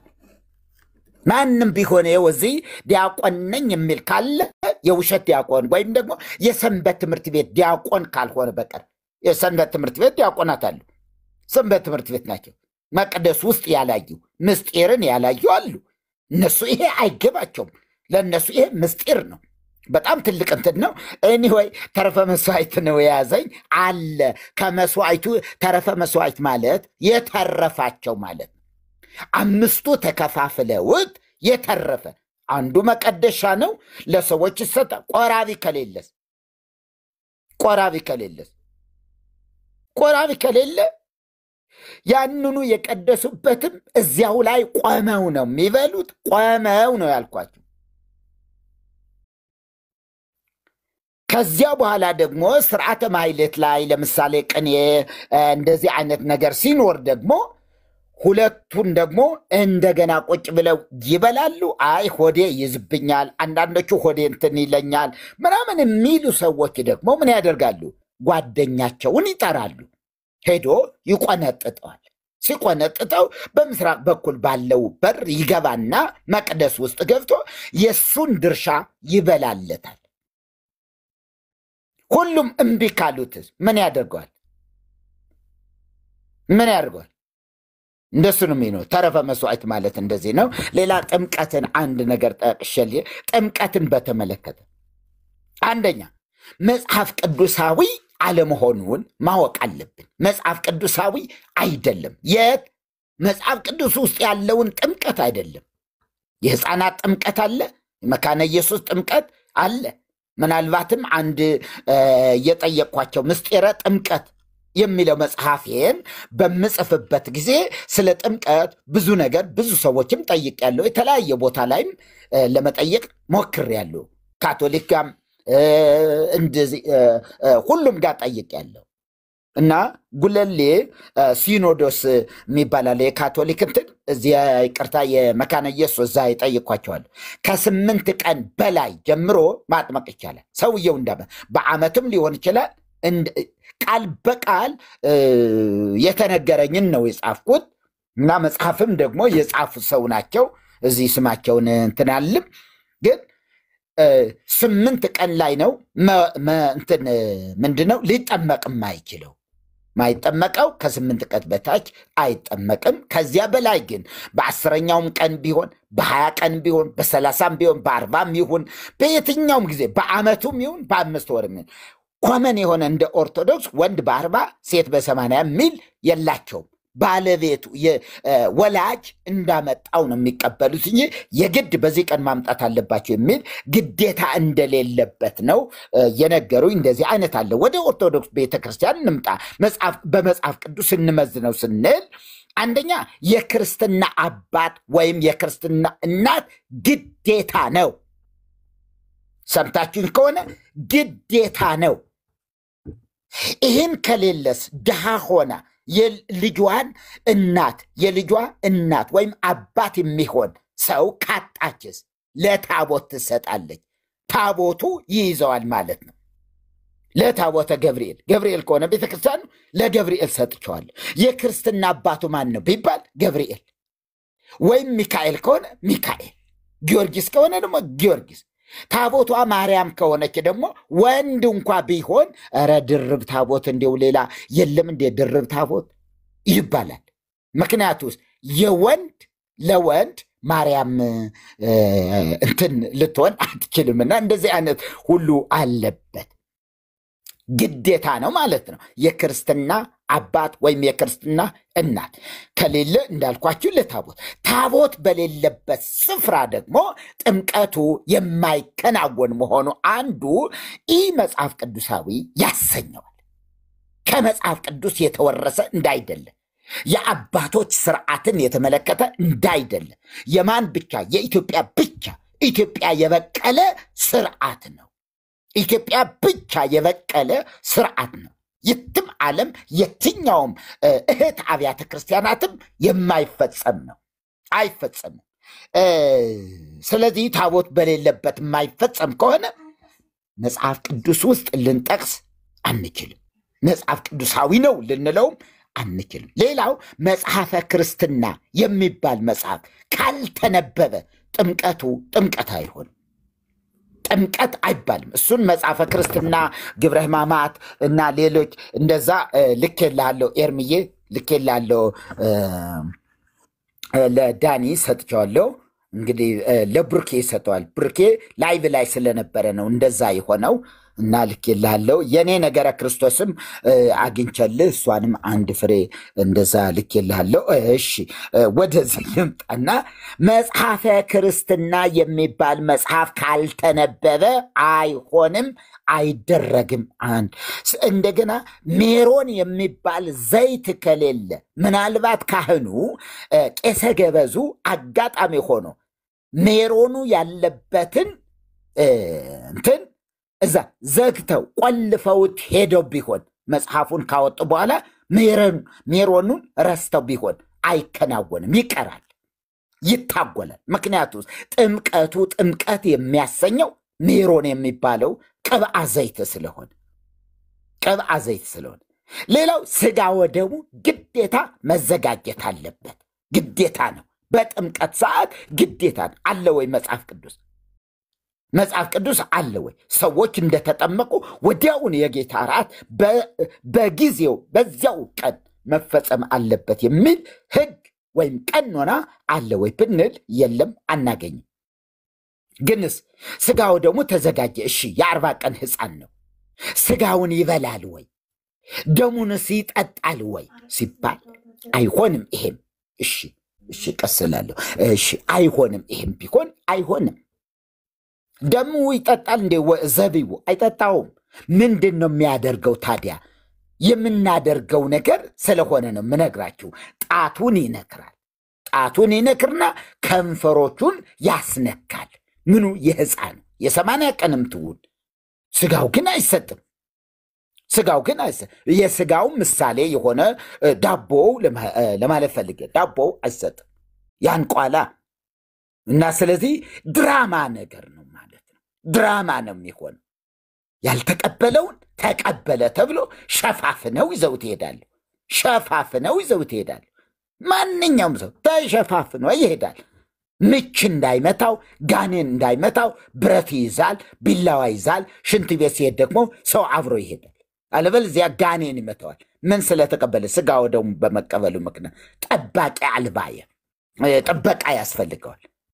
ስጋ ወደሙ ወስዶ እንዲያውም እሺ ልተው፣ እሱንም ስጋ ወደሙ መዘጋጀት አለበት። ሌላው በኢትዮጵያ ከሆነ ማለት ነው፣ ሌላው ዓለም ላይ ላይኖር ይችላል። 5 ቀዳሲያን መሟላት አለባቸው። ቀዳሾቹ 5ቱ ሊኖሩ ግድ ነው። አንዱ ቢጎድል ወይም ደግሞ ጥርሱን በስቲክኒ ወይም ደግሞ ጥርስ መፋቂያ ረስቶት ቀዳሽ መሆኑን ረስቶት፣ በተለይ ከሰዓት በኋላ ሲሆን ቀዳሽ መሆኑን ረስቶት ጥርሱን ቢፍቅ ወይም ደግሞ በስቲክኒ እንትን ቢያደርግ ጥርሱ ቢደማ፣ ጥርሴ ስለደማ አይገባም፣ ክልክል ነው። ቀኖናው ይከለክላል። ምንም ነገር አፉ መግመጥመጥ የለበትም። ውሃ አይግመጥበት፣ ፊቱ አይታጠብም። ከንፈሮቹ ስለሚነካ ውሃ ይነካል። ስለዚህ ምን አይልም፣ አይቀድስም። ቅዳሴው ይታጎላል። ክርስትናው ይቀራል ማለት ነው። ጥምቀቱ ይቀራል ማለት ነው። ስለዚህ ይሄ እና ስጋ ወድ ሌላው ደግሞ አንድ ብቻ ነገራችን ልጨርስ። ስጋ ወደሙ የሚወስዱ ሴቶች ወይም እናቶች መኖር አለባቸው። ምኑ? አንድ ሕፃን እንተስል ስለማን? ስለ ስጋ ስለ ሕፃኑ የሚቆርብ ሰው በኬርኦፍ ምንድን ነው የሚባለው? የሆነ ነገር ውክልና፣ በውክልና ማለት ነው። እንደማይወስድ ስለሚታወቅ ስለ እርሱ የሚቆርቡ ሴቶች አቋቁሙን ይባላል። እንዲሁ ባካችሁ ከታች ያላችሁ አግዙኝ።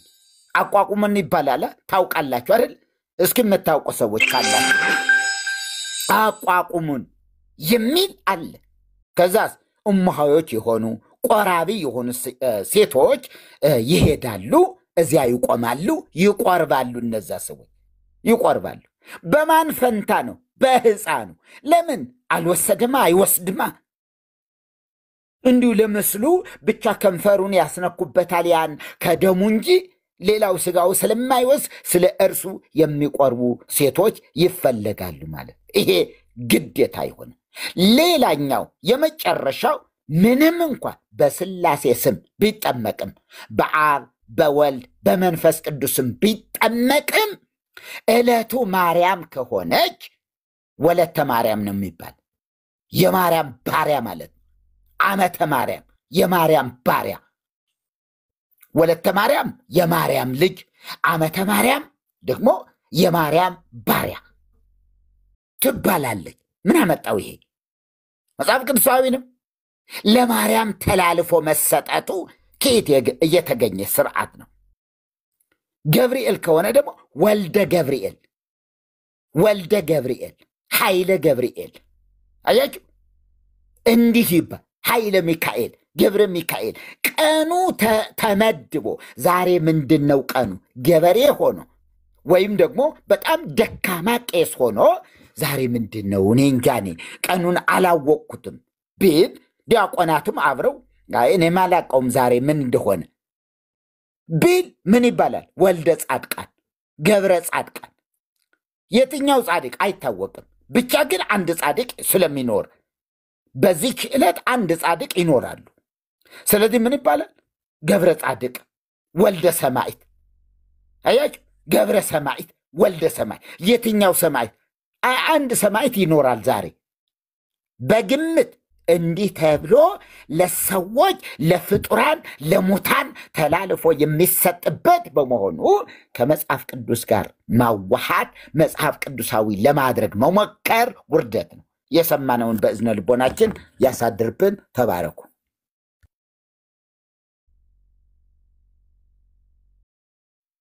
ዘመኖትን ይባርክ።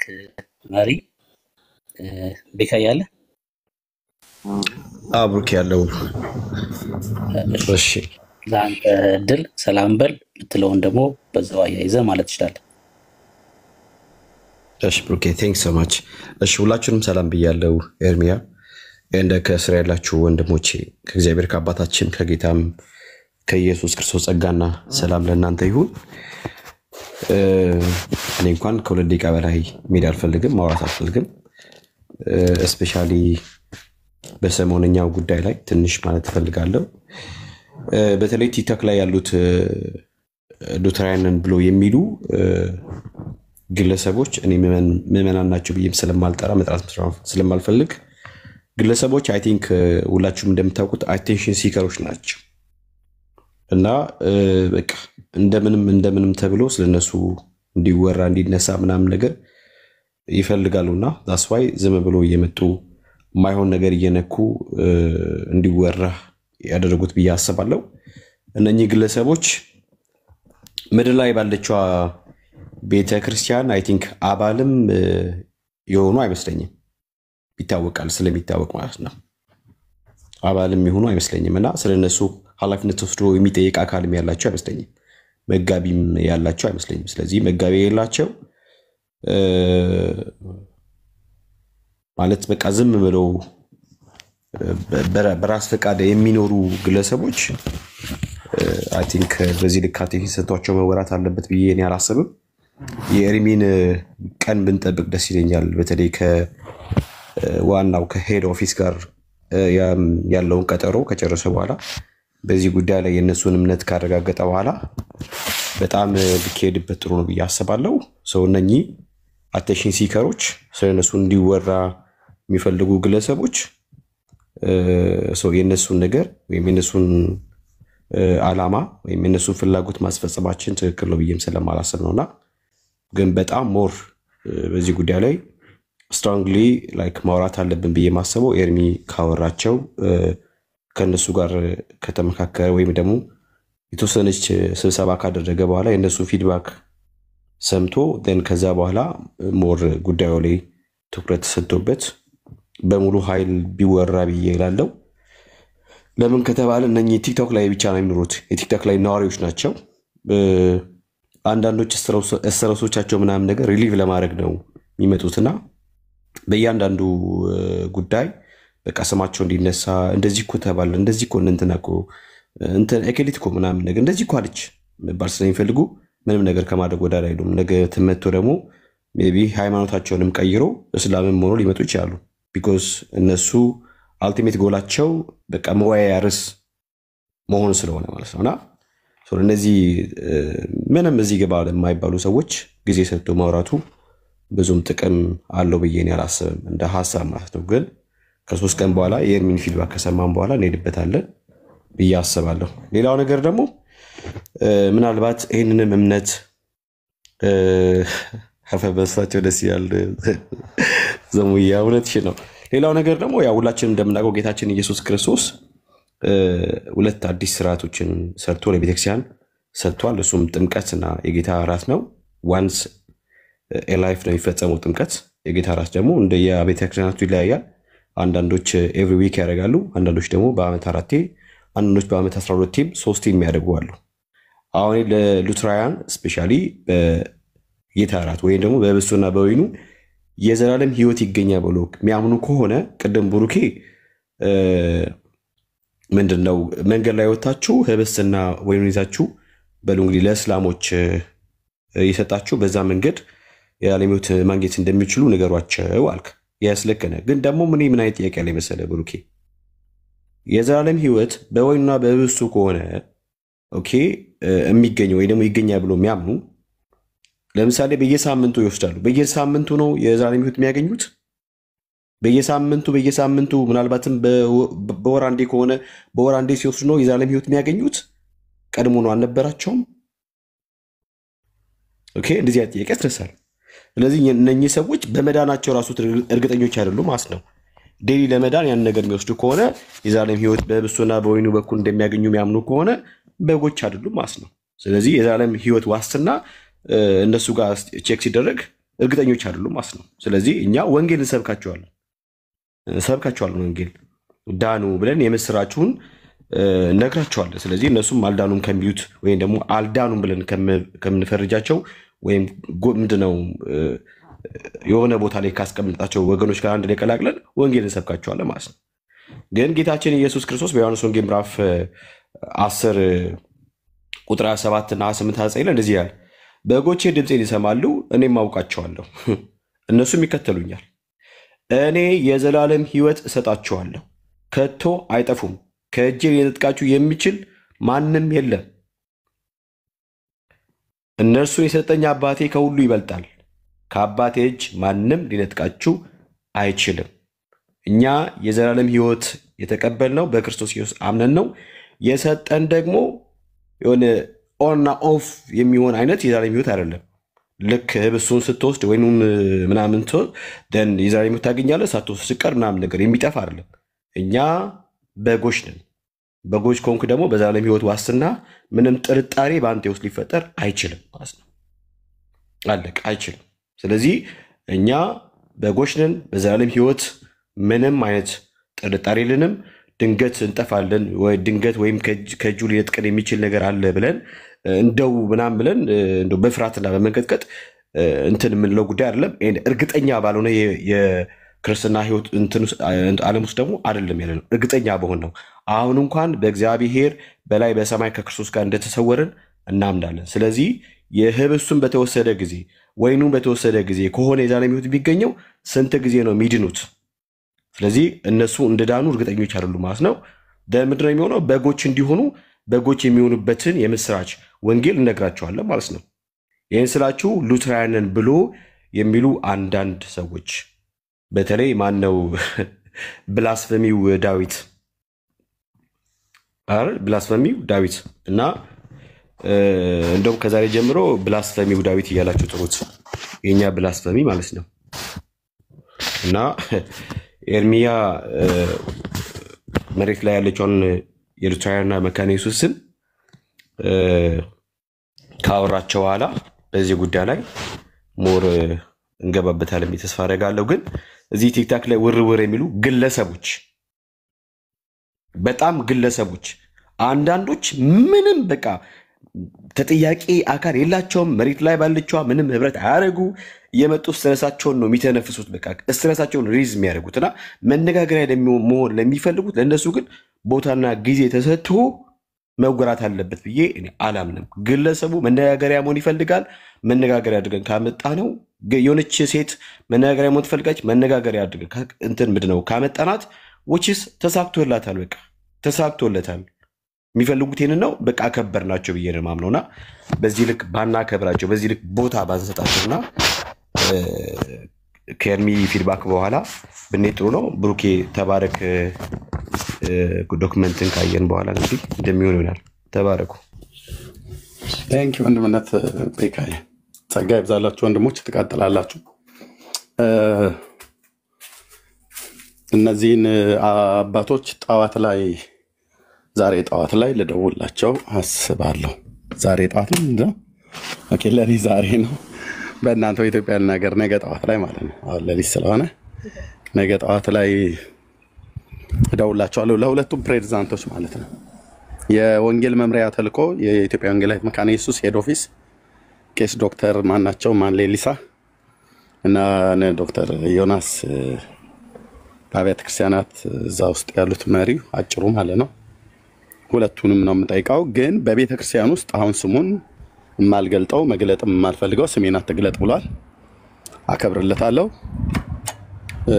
በእነዚሁ አብያተ ክርስቲያናት ውስጥ ከሁለቱ በአንዱ ሙሉ ጊዜውን ሰጥቶ የሚያገለግል የታመነ ሰው ጠይቄያለሁ። እዛው ኢትዮጵያ ውስጥ ያለው የእሱን ሀሳብ ልናገር ብዬ ካልኩኝ እዚሁ ቲክቶክ ላይ እንዳሉት አይነት አስተሳሰብ እንዳለ እንደዚህ አይነትን ሀሳብ የሚያቀነቅኑ አገልጋዮች፣ መሪዎች ሁሉ ጭምር እንዳሉ ነግሮኛል። ግን የሱን የአንዱን ሰው ብቻ ይዤ ሳይሆን ከላይ ያሉት እውነቱንም ከነገሩኝ ነገሩኝ፣ እውነቱንም ካልነገሩኝ እጠይቃቸዋለሁ። ፈቃደኛ ሆነው ሪካርድ ባደርግም ራሱ ቢፈቅዱ ሊሆነ ማለት ካልሆነ ግን እንደ አባቶቼም እየሰለምጣራቸው አክብሬ እጠይቃቸዋለሁ። እና በዚህ ጉዳይ በተለይ መካነ ኢየሱስና ሉተራውያንን ብላችሁ የምትሉ ማንም ሁኑ፣ ኢቭን ፔንቴኮስታልም ሁኑ፣ ከሙሉ ወንጌል ሆነ ከመሰረ ክርስቶስ ሆነ ወይ ከገነት ቸርች ሆነ ከሕይወት ብርሃን ሆነ ወንጌልን ለኦርቶዶክስና ለካቶሊክ መስበክ ብላስፌሚ ነው፣ አያስፈልጋቸውም ብሎ የሚል አስተሳሰብ ያላችሁ ሰዎች በጊዜ ከኔ ዘንድ ራቁ። በጌታ ነው የምለምናችሁ፣ ከኔ ዘንድ ራቁ። በዚህ ቤት እንዳትመጡ፣ ገስትም ላይ እንዳትገቡ። በቃም ለምን ብለህ ብትለኝ በስራዬ ነው የመጣህብኝ። ማንም ሰው በስራው ሲመጣበት ይከፋል አይደል? ይከፋል። በስራዬ ነው የመጣህብኝ። ምንድነው ስራ ብለህ ካልከኝ ወንጌል ሰባኪነት ስራዬ ነው። በእውነት እየጎረርኩባችሁ አይደለም። እውቀቴን ነግሬያችኋለሁ። የሰባተኛ ክፍል ተማሪ ነኝ። ሰባተኛ ክፍል ትምህርቴን የተውኩትኝ። አንተ ከፈለክ እስከ 12ም ጨርስ፣ ቲቲአይንም ዲፕሎማንም ዲግሪህንም ያዝ። እግዚአብሔር እውቀት ስለሰጠ ተማርክ። እኔ ደግሞ እውቀት ስላልሰጠኝ አይደለም ያልተማርኩት። እግዚአብሔርን የመራብና የመጠማት የመንፈስ ስላገኘኝ ነው በወቅቱ ትምህርቴን ትቼ ወደ ቆሎ ትምህርት ቤት የገባሁት፣ እግዚአብሔርን ፍለጋ ማለት ነው። እግዚአብሔር አገሩ የት ነው እያልኩ እረኝነት ቦታ ሳለቀስ ከአባቴም ከእናቴም ጠፍቼ ጅብ በልቶታል ብለው እየጮሁ ሞቷል ብለው ተረርተው ሁሉ ነበር። ታሪኬን ወደ ኋላ እንትን አትበሉኝ። ስለዚህ ያ ሰባተኛ ክፍል ትምህርቴን እየተማርኩ እያለሁ ተረፈ በለጠ በሚባል የሂሳብ አስተማሪያችን ቤት ደብተሬን አስቀምጬ የወጣሁትኝ ጌታዬን ፍለጋ ነበር። በዛ በእረኛ አስተሳሰብ እኔ ፈልጌ ሳይሆን እሱ ፈልጎ አግኝቶኛል።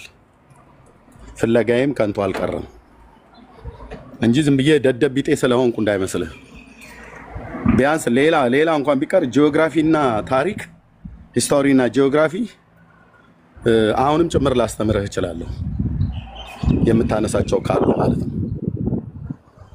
እና እንደው የትምህርት ስንፍና ስለተጠናወተኝ ያልተማርኩ ነገር መስላችሁ ሰዎች ካላችሁ አይደለም። እግዚአብሔር የተማሩ ሰዎችንም ይጠቀማል፣ ያልተማሩ ሰዎችንም ይጠቀማል። የመጽሐፍ ቅዱስ እውነትን ስታይ ይሄ ነው ያለው። እረኞችን አንስቶ ነብይ አድርጓል ጌታዬ ማለት ነው። ያህዌ ትልቁ ጌታ አምላካችን አሞጽን አንስቶ ላም ከሚጠብቅበት ዋርካ ከሚለቅምበት አምጥቶ እረኛ አድርጎታል። ሙሴን ከበግረኝነት አምጥቶ ነብይ አድርጎታል። ኦኬ፣ ከበግረኝነት አምጥቶ ነብይ አድርጎታል። ዳዊትን ከበግረኝነት አንጥቶ ነብይም ንጉስም አድርጎታል። ጴጥሮስንና ዮሐንስን እንድርያስን ወንድሙን እንደዚሁም ያዕቆብን ከአሳ አጥማጅነት ጠርቶ ሐዋርያ አድርጓቸዋል። ኤርምያስ አበበ የሚባል አንድ በገጠሪቱ ኢትዮጵያ ያደገ እረኛ እግዚአብሔር ጠርቶ ይሄንን ሊያደርግለት አይችልም ብለህ ካልክ እዚሁ ቁጭ ብለን የምትሰማኝ አልኩ። በዚህ 10 ዓመት ውስጥም እየተከታተልክ እየሰማኸኝ ነው። በእውቀቴ ብትንቀኝ አዎ ኦኬ፣ እውቀት አልተማርኩም አይደል? ግን እና በእግዚአብሔር ቃል ምንድነው በትዕቢት ታበያችሁ ኑ። ስትመጡ ትዕቢተኞችን እግዚአብሔር በትንንሾች ማሳፈር ልማዱ ነው። ይሄንንም አይተናል ዓለም አደባባይ ላይ። ኦኬ፣ እና ወንጌል መስበክ ስራዬ ነው። እኔ የሙሉ ጊዜ ስራዬ ነው ነው የምላችሁ። ጠዋት ተነስቼ እናንተ ጠዋት ተነስታችሁ ምን እንደምትሰሩ ንግድ የምትነግደው ነግደህ ለማትረፍ የምትሰሩም ሰዎች ስራችሁ ውጤታማ እንዲሆን እንዳትከስሩ እንደምትጠነቀቁና እሱኑ እንደምታወጡ እንደምታወርዱ 3 ዓመት ብሰራ ገተሬ ብሰራ ይሄን ላደርግና እንደዚህ ላደርግ እችላለሁ ብላችሁ እንደምትሉት እንደምታስቡት እኔ ሌላም አስበው የለኝም። ጠዋት ተነስቼ በእግዚአብሔር ምሕረትና ቸርነት ዛሬ ጌታዬ ሆይ በዚህ ቀን በጎን ማን ያሳየናል ብለው የሚሉ መዳን የሚያስፈልጋቸው የዘላለምን ሕይወት በስምህ በማመን ማግኘት የሚፈልጉ የተጠሙ አንተን የተጠሙ የሚፈልጉን ከነዛ ሰዎች ጋር አገናኘኝ አዳኝነትህን ልንገራቸው ብዬ ይሄንን አስልቼ ነው የምነሳው ማለት ነው። ስለዚህ ማንህም መካነ ኢየሱስ ሁን፣ ሉትራውያን፣ ኦርቶዶክሳውያን ሁን፣ ካቶሊካውያን፣ አይሁዳውያን ሁን፣ ማንም ፔንቴኮስታል ለሮም ቄሳር ተነግሮታል እኮ ነው የሚለው። በቄሳር ፊት ልትቆም ይገባሃል ብሎ ነግሮታል። ለአገረ ገዢው ለፊሊክስ ነግሮታል። በሰንሰለት ታስሮ ጳውሎስ ከስራቴ በቀር እንደኔ ልትሆን ወዳለሁ ብሎ ያለውን በወታደር ትከሻም ላይ ብቻ አይደለም በብዙ መከራ ውስጥ እያለፈ በአይሁድ ምኩራብ በአሕዛብ ጉባኤ የሰበከውን ወንጌል እኔ ስለራሴ ስናገር በጣም ዋው ፓ ምናም ነገር እንድትሉኝ አይደለም። ናቲንግ ኤርሚያስ ናቲንግ ነው። ግን ከአመድ ከትቢያ አንስቶ እጣ ደርሶብኛል። ይሄ ወንጌል የምሰብከው ብቻ ሳይሆን የምሞትለት የምሰዋለት ወንጌል ነው። አትስበክ ብለህ ስትለኝ ያኔ እኔ እናንተ እናበቃለን እዛ ጋር ማለት ነው። እኔን መሰልም የሆኑ በእኔ እምነት ማለት እኔ መሰል ማለት እኔ ፔንቴኮስታል ነኝ። እዚህ ያሉ ወንድሞቼ ናቶቼ ያኔ ያበቃልሃል ማለት ነው። ከዳጊ ጋር ያኔ ያበቃልሃል፣ ከቢኒያም ከቤካ ጋር ከመርጌታ ጋር ከቢኒያው ድጋሚ ጋር ከብሩኬ ጋር ያኔ ያበቃልሃል ማለት ነው። ከፔንቴኮስታል ጋር ኢየሱስ ያድናል ብሎ የሚለውን ወንጌል ስብከት ለእነንትና ስበኩ ለእንትና ግን እንዳትሰብክ ብላ አንተ መመሪያ ሰጪ ልትሆን አትችልም። እኔም አልችልም። የሥላሴ ሶስተኛው አካል የሆነው ጌታ መንፈስ ቅዱስ ሕይወቴን እንደተቆጣጠረው በእርግጠኝነት ነው የምነግርህ። እሰማዋለሁ፣ በሱ ድምፅ እወጣለሁ፣ በሱ ድምፅ እገባለሁ፣ ሰብካለሁ። እዚህም ያሉ ወንድሞቼ እንደዚሁ። እኔ ብቻ አይደለሁም በመንፈስ ቅዱስ የተሞላሁት። ኦኬ የኢየሱስን ሞት እና ትንሣኤውን በማመን የኃጢአት ይቅርታ እንዳላቸው እርግጠኛ ላልሆኑ ሃይማኖት ተቋም ግን ላላቸው ለካቶሊካውያን እና ለኦርቶዶክሳውያን ወንጌል አትስበክ ይላል። አየህ ለምን? ሂድና እስቲ ጠይቀው የኦርቶዶክሱን ቄስ። ከሞት በኋላ ስላለ ህይወት እኮ እርግጠኞች እኮ አይደለም። እንመኑን አገልጋዩን ሂድና ጠይቀው። ኦኬ ሂድና ጠይቁ። ለአንድም ጳጳስ ጠርተህ ማን ሄዶ አይቶታል እኮ ነው ብለው የሚሉት። ለእኔ ትነግረኝ እንዴ ብራዘር? እኔ እኮ አብሬያቸው እዛ አስቀድስ እኮ የነበርኩ ሰው ነኝ።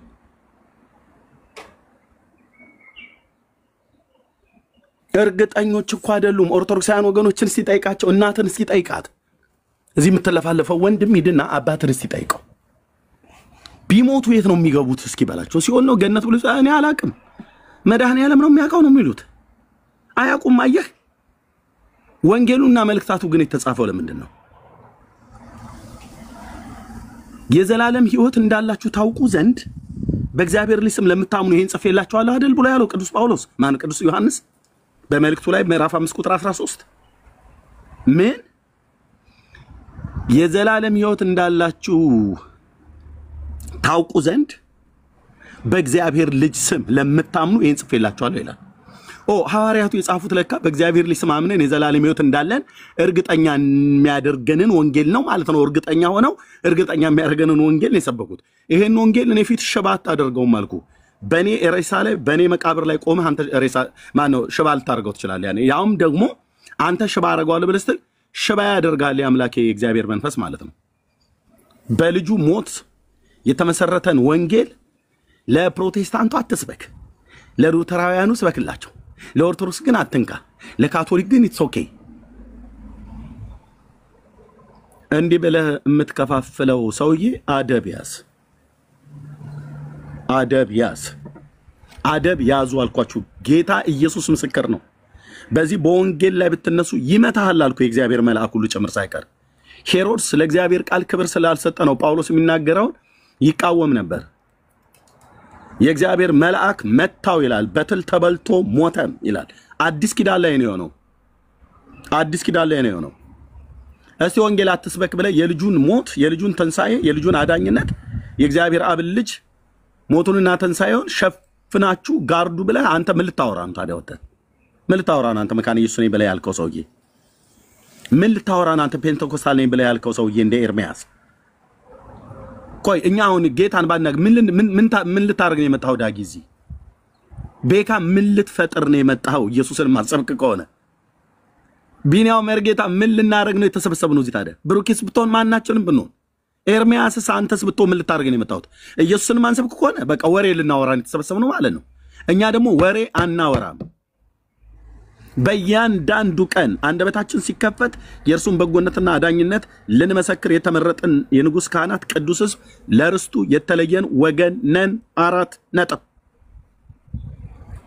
እንደዚህ በቦልድነስ የሚያናግረኝ አልኩ። ውስጤን ህይወቴን የተቆጣጠረው የእግዚአብሔር መንፈስ የእርሱ አብሮነት ሙሉ በሙሉ ከኔ ጋራ እንዳለ የአምላኬን ድምፅ እየሰማው የሚናገረኝንም ነገር ሁሉ እያስተዋልኩ ምራመድ ሰው ነኝ ከስንፍናዬና ከድካሜ በቀር ማለት ነው። ወደ መቃብር ስወርድ ብቻ ነው ኢየሱስ ያድናል ብዬ የምለውንም ምቶ ግልጽ ነው። ዘማሪ ዳጊም ወደ መቃብር ሲወርድ የዘመኑ ቁጥር አልቆ ወደ መቃብር ሲወርድ ነው ኢየሱስ ጌታ ነው ብሎ ማለት መተው ያለበት። ሁላችንም እዚህ ተሰበሰብን ኢየሱስ ያድናል ብለህ መስበክን የምስራቹን ቃል መናገር ያቆምክ ቀን ኦልሬዲ ዴድ ስፒሪት ልክ እንደ አንዳንድ መካኒስና ወንጌላውያንን ብለው እንደሚሉ ማለት ነው።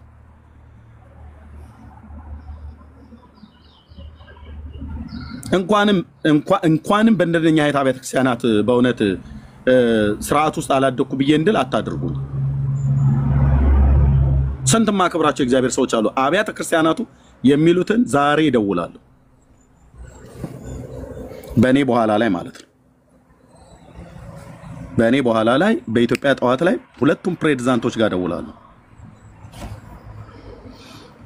ግልጽ ያለ ነገር እንዲነግሩኝ ማለት ነው። ከወንጌል ስብከት አኳያ መካነ ኢየሱስ ቤተክርስቲያንና ሉትራውያን ምንድን ያላቸው የወንጌል ስርጭት ቲም አለ። በቸርች ውስጥ የምስክርነት ተብሎ የሚባለው አለ።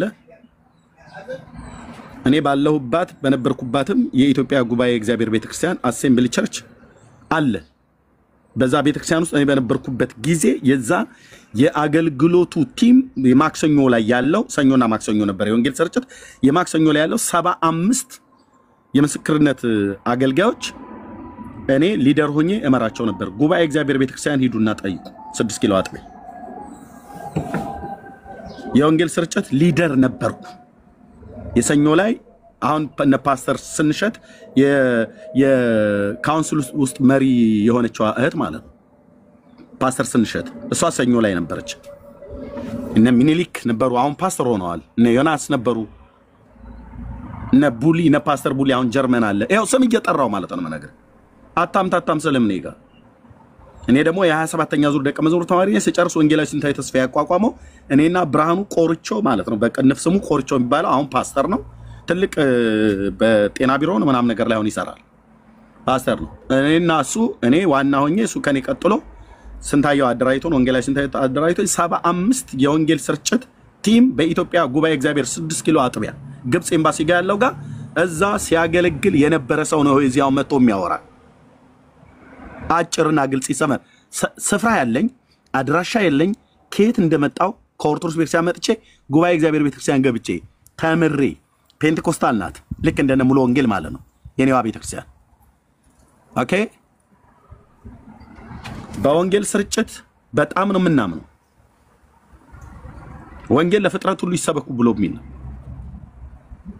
ፓስተር ወልዴ ዳኛቸው እንደዚህ አይነት ሰባኪ ነበር። ብራዘር ወንጌል ለፍጥረት ሁሉ ነው የሚሰበከው።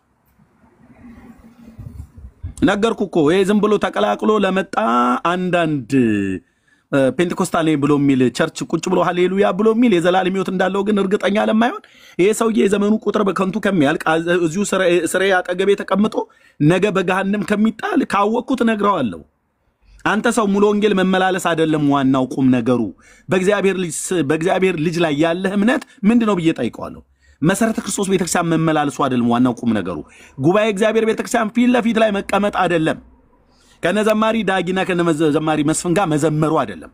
ከሊሊ ጋር ፎቶ መነሳቱ አይደለም። ከኤርሚያስ ጋር አብሮ መስበኩም አይደለም። ከፓስተሩ ጋር አብሮ ወጥተ ካፌ ቁጭ ብለ ቡና እየጠጣ ወሬ ማውራቱ እሱ አይደለም። የእግዚአብሔር ልጅ የኢየሱስ ክርስቶስ የማዳኑ ወንጌል ገብቷል ወይ ከሆነ የመንፈስ ቅዱስ ምስክርነት አለህ የእግዚአብሔር ልጅ መሆንን ያ መንፈስ ለመንፈስ ይመሰክርላል።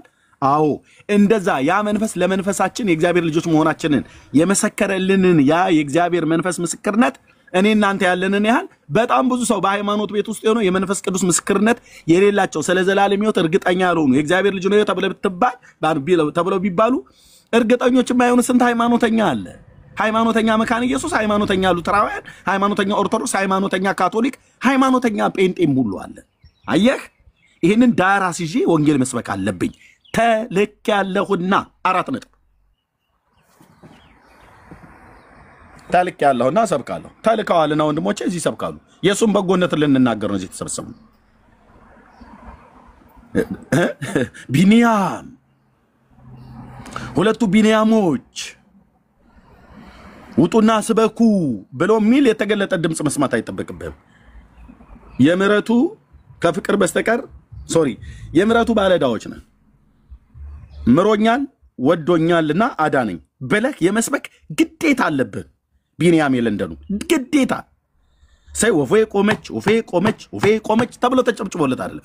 ግዴታ አለበት ቢንያ የሳውዝ አፍሪካ ግዴታ አለበት። ዳጊ ብሩኬ ግዴታ አለበት። ኤርሚያስ ኦኬ በጎነቱን ቸርነቱን የቀመሰበት ግዴታ አለበት። መርጌታ ማንም ያስገድድ።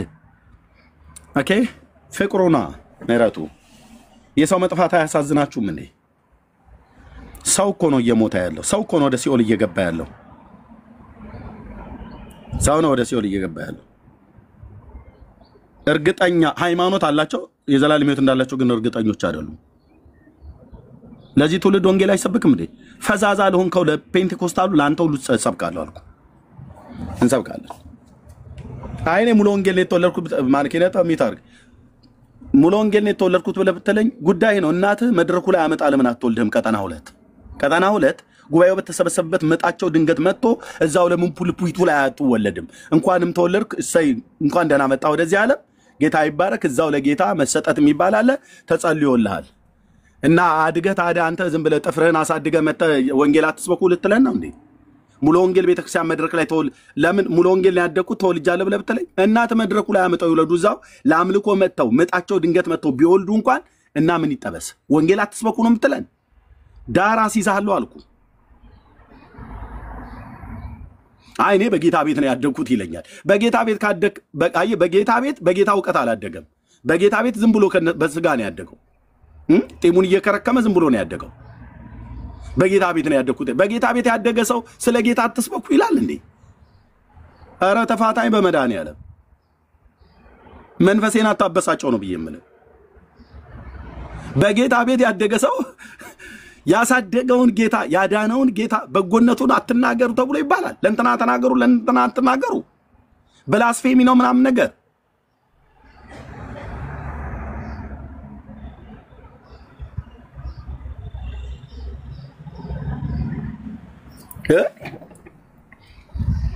አንዳንዱ ላይ አንተ ሊያን ሲፈልግ ኤርሚያስ እናንተ እኮ ትናንት የመጣ በባለፈውም ደስ ሲናገር ከዳግዬ ጋር ሆነ ነው የባለፈው የነበረ አልነበረ ጦርነት እላያችን ላይ የተነሳ ጦርነት ያመፀኞች ጦርነት ያኔ ምን አሉን?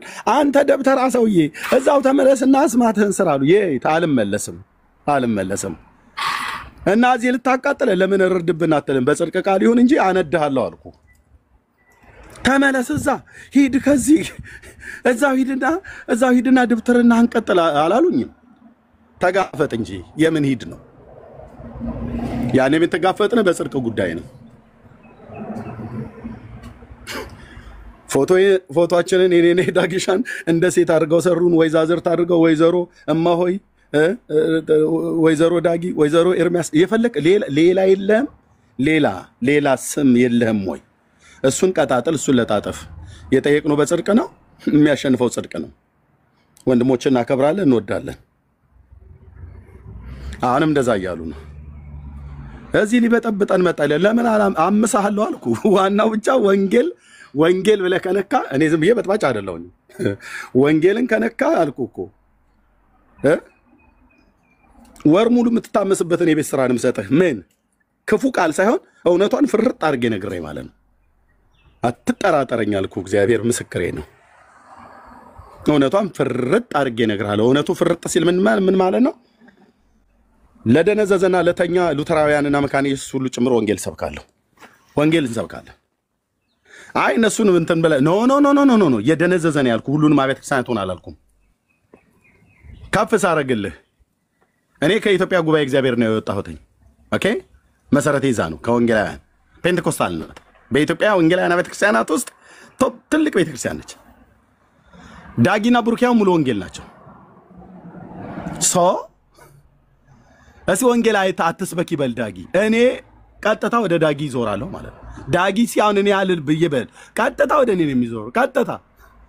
ምክንያቱም ወንጌሉ ላይ ሲመቻመች አይሆንልንም። 4 ነጥብ። ተመለስ እኮ አሉኝ ወንድሞች እናቶች፣ ተመለስ። እንዴ ጴንጤ ዝም ብለህ በእግዚአብሔር ቃል እውነቱን ስታስታጥቀው አንዳንዱ ጌታ ይባርክ ነው ብሎ የሚል፣ አንዳንዶቹ ደግሞ ብትመለስ ይሻላል አንተ ደብተራ እዛው ሄደህ በአስማትን ብሰራ። አልሄድም። ማጠራኝና ጴንጤ ተባብራችሁ ነው እንደ ጠራችሁ እና ኤርምዬ የኛ ቆንጆ ያኔ ብታይ ብራዘር ላማኘከችው ልብስ የሚመስል ልብስ ነበር የለበስኩት። ብታይ ና ብለህም አጠራኝም ራሱ ምን ይሄ ነው በለህ ራሱ እንኳን ለሰላምታ እንኳን እጀር ራሱ እንትን ትላለህ። ጴንጤ ተደራጅታችሁ አይደለም የጠራችሁኝ። ኢየሱስ ነው የጠራኝ፣ ጌታዬ ነው የጠራኝ፣ አባዬ ነው የጠራኝ። ስሙ ስጠራው እምባ ይቀድመኛል አልኩ። በፍቅሩ ተለክፌያለሁ አልኩ። ብራዘር ልክፍት ብለው የሚሉት እሱ ለካፌ አይደለም። ይሄ በዓለማውያን አባባል የሚሉት ማለት በፍቅሩ ተነድፌያለሁ። ንቅንቅ የለም። እዚሁ እንተላለቃታለን እንጂ የምን መሄድ ምን አልከኝ ወንድም አለ። የምን መሄድ እንደ ሎጥ ሚስት ወደኋላ ወይ በቃ ጴንጤዎች ገፉ ይባላል። ብራዘር እኔ ዳር አስይዛለሁ ስለ መድኃኒዓለም ምስክር፣ መድኃኒዓለም ክርስቶስ ምስክር የሆነው አልኩ። ዳር አስይዛለሁ አልሄድም። ሂድ እኮ አሉ ጃዳዱ በውስጥ መጥቶ እባክህ አንተ ሰውዬ አትበጥብጠን ሂድልን። አልሄድም። ማነሽ ትንቧለል አልሄድም ማለት 4 ነጥብ አልሄድም ማለት ነው እንዴ አልሄድም። መቼ እናንተ ጠራችሁኝና መጣሁ? ስጀምር በእናንተ ጥሪ ነው እንደ መጣሁት። ተባብረሽ የጠራሽኝ አትመስይም። ስንከላወት ዳጊዬ እንደዘመረው ስራመድ በሞት ጎዳና ድካሜን ከላ ያየና ለወጣው የኔን ፍጻሜ ብሎ እንዳለ ዳጊዬ ሞደው ወንድማችን ልክ እንደዛ ነው። መጥቶ ህይወቴን ለወጠው። አለቀ። ይሄ ለፍላፊ ምን ሊል ይወዳል አሉት ስለ ጳውሎስ። ለፍላፊ ልትለኝ ትችላለህ፣ እንደዚህ አግኝተህ ለፍላፊ ልትሉን ትችላላችሁ። ንቅንቅ የለም።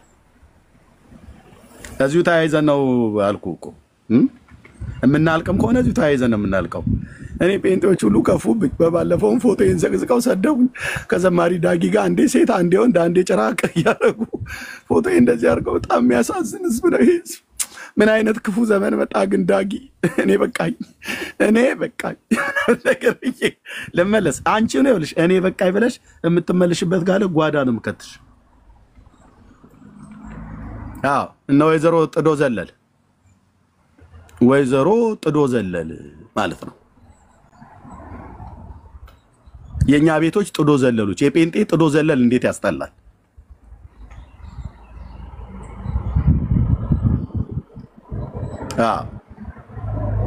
እንዴ ታውን እንጂ እኔ ተናግሬ እኮ አልጠግብ አልኩኝ ስለ ኢየሱስ። ወንድሞች እናቶች ይለ ሰው ተናግሮ አይረካም። ዘምረህ አልቅሰህ አትረካም። አልቅሼ አይወጣልኝ፣ ተናግሬ አይወጣልኝ፣ ሰብኬ አይወጣልኝ፣ አስተምረ አይወጣልን፣ ተናግረን አይወጣልን። አይወጣልኝም ብዬ አላውቅም። ድሮ ነበር ይወጣልኝ ብዬ የምለው፣ አሁን ግን አይወጣ። እለት አንድ ደው ነው ብዬ የምለው። ሌሊት መጥቶ አባዬ ይቀሰቅሰኛል በፊቱ። የኔ ጌታ ለዘላለም ስም ይባረክ። ሌሊት መጥቶ ከሚስቴ ስር ይቀሰቅሰኛል በፊቱ እንደሆን እንድጸልይ እንዳነባ። ያ የቀራንዮውን ችንካር እያሰብኩ አይኖቼ እንባ ጎርፍ ሲያጎርፉ እንዴት ደስ እንደሚለኝ ወንድሞቼ እናቶች እንዴት ደስ እንደሚለኝ ታውቁታላችሁ። ይህን መንፈስ የእግዚአብሔር ወንዶችና ሴቶች ልጆች የተካፈል ነው የጠጣኑ ከአንዱ መንፈስ ስለሆነ ሙት መንፈስ ካልያዝክ በስተቀር በጣም ችንካሮቹን አይቼ ችንካሩን አስቤ ለእኔ የሆነውን አስቤ ሌሊቴ በእንባ ይታጠባል። ከኔ ጋር ተኝታ አታየው። ሚስቴ ነች ምስክር። የእግዚአብሔር ልጅ የዳዊት ልጅ የሆነልን ከቃላት በላይ ነው። አትንገሩ ብላችሁ አትበሉ። እንናገራለን። ጌታ ይወደናል። ወንድሞችና እህቶች ጌታ ይወደናል። ኢየሱስ ጌታችንና አምላካችን መድኃኒታችን የሆነልን ከቃላት በላይ ነው። ለኔ ያ ችንካር ቀኝ እጁ ላይ የገባውን ችንካር ለኔ አብራርተህ ሰብከህ አስተምረህ ልጨርሰው ማችል ፍቅር እዛ ውስጥ ነው ያለው። አየህ ደም ነው የተንጠባጠበው ከአካሉ ባላጠፋው ጥፋት ከደረቅ እንጨት ጋር ነው ያጣበቁት። ያ ለኔ ሲል የሆነ ነው።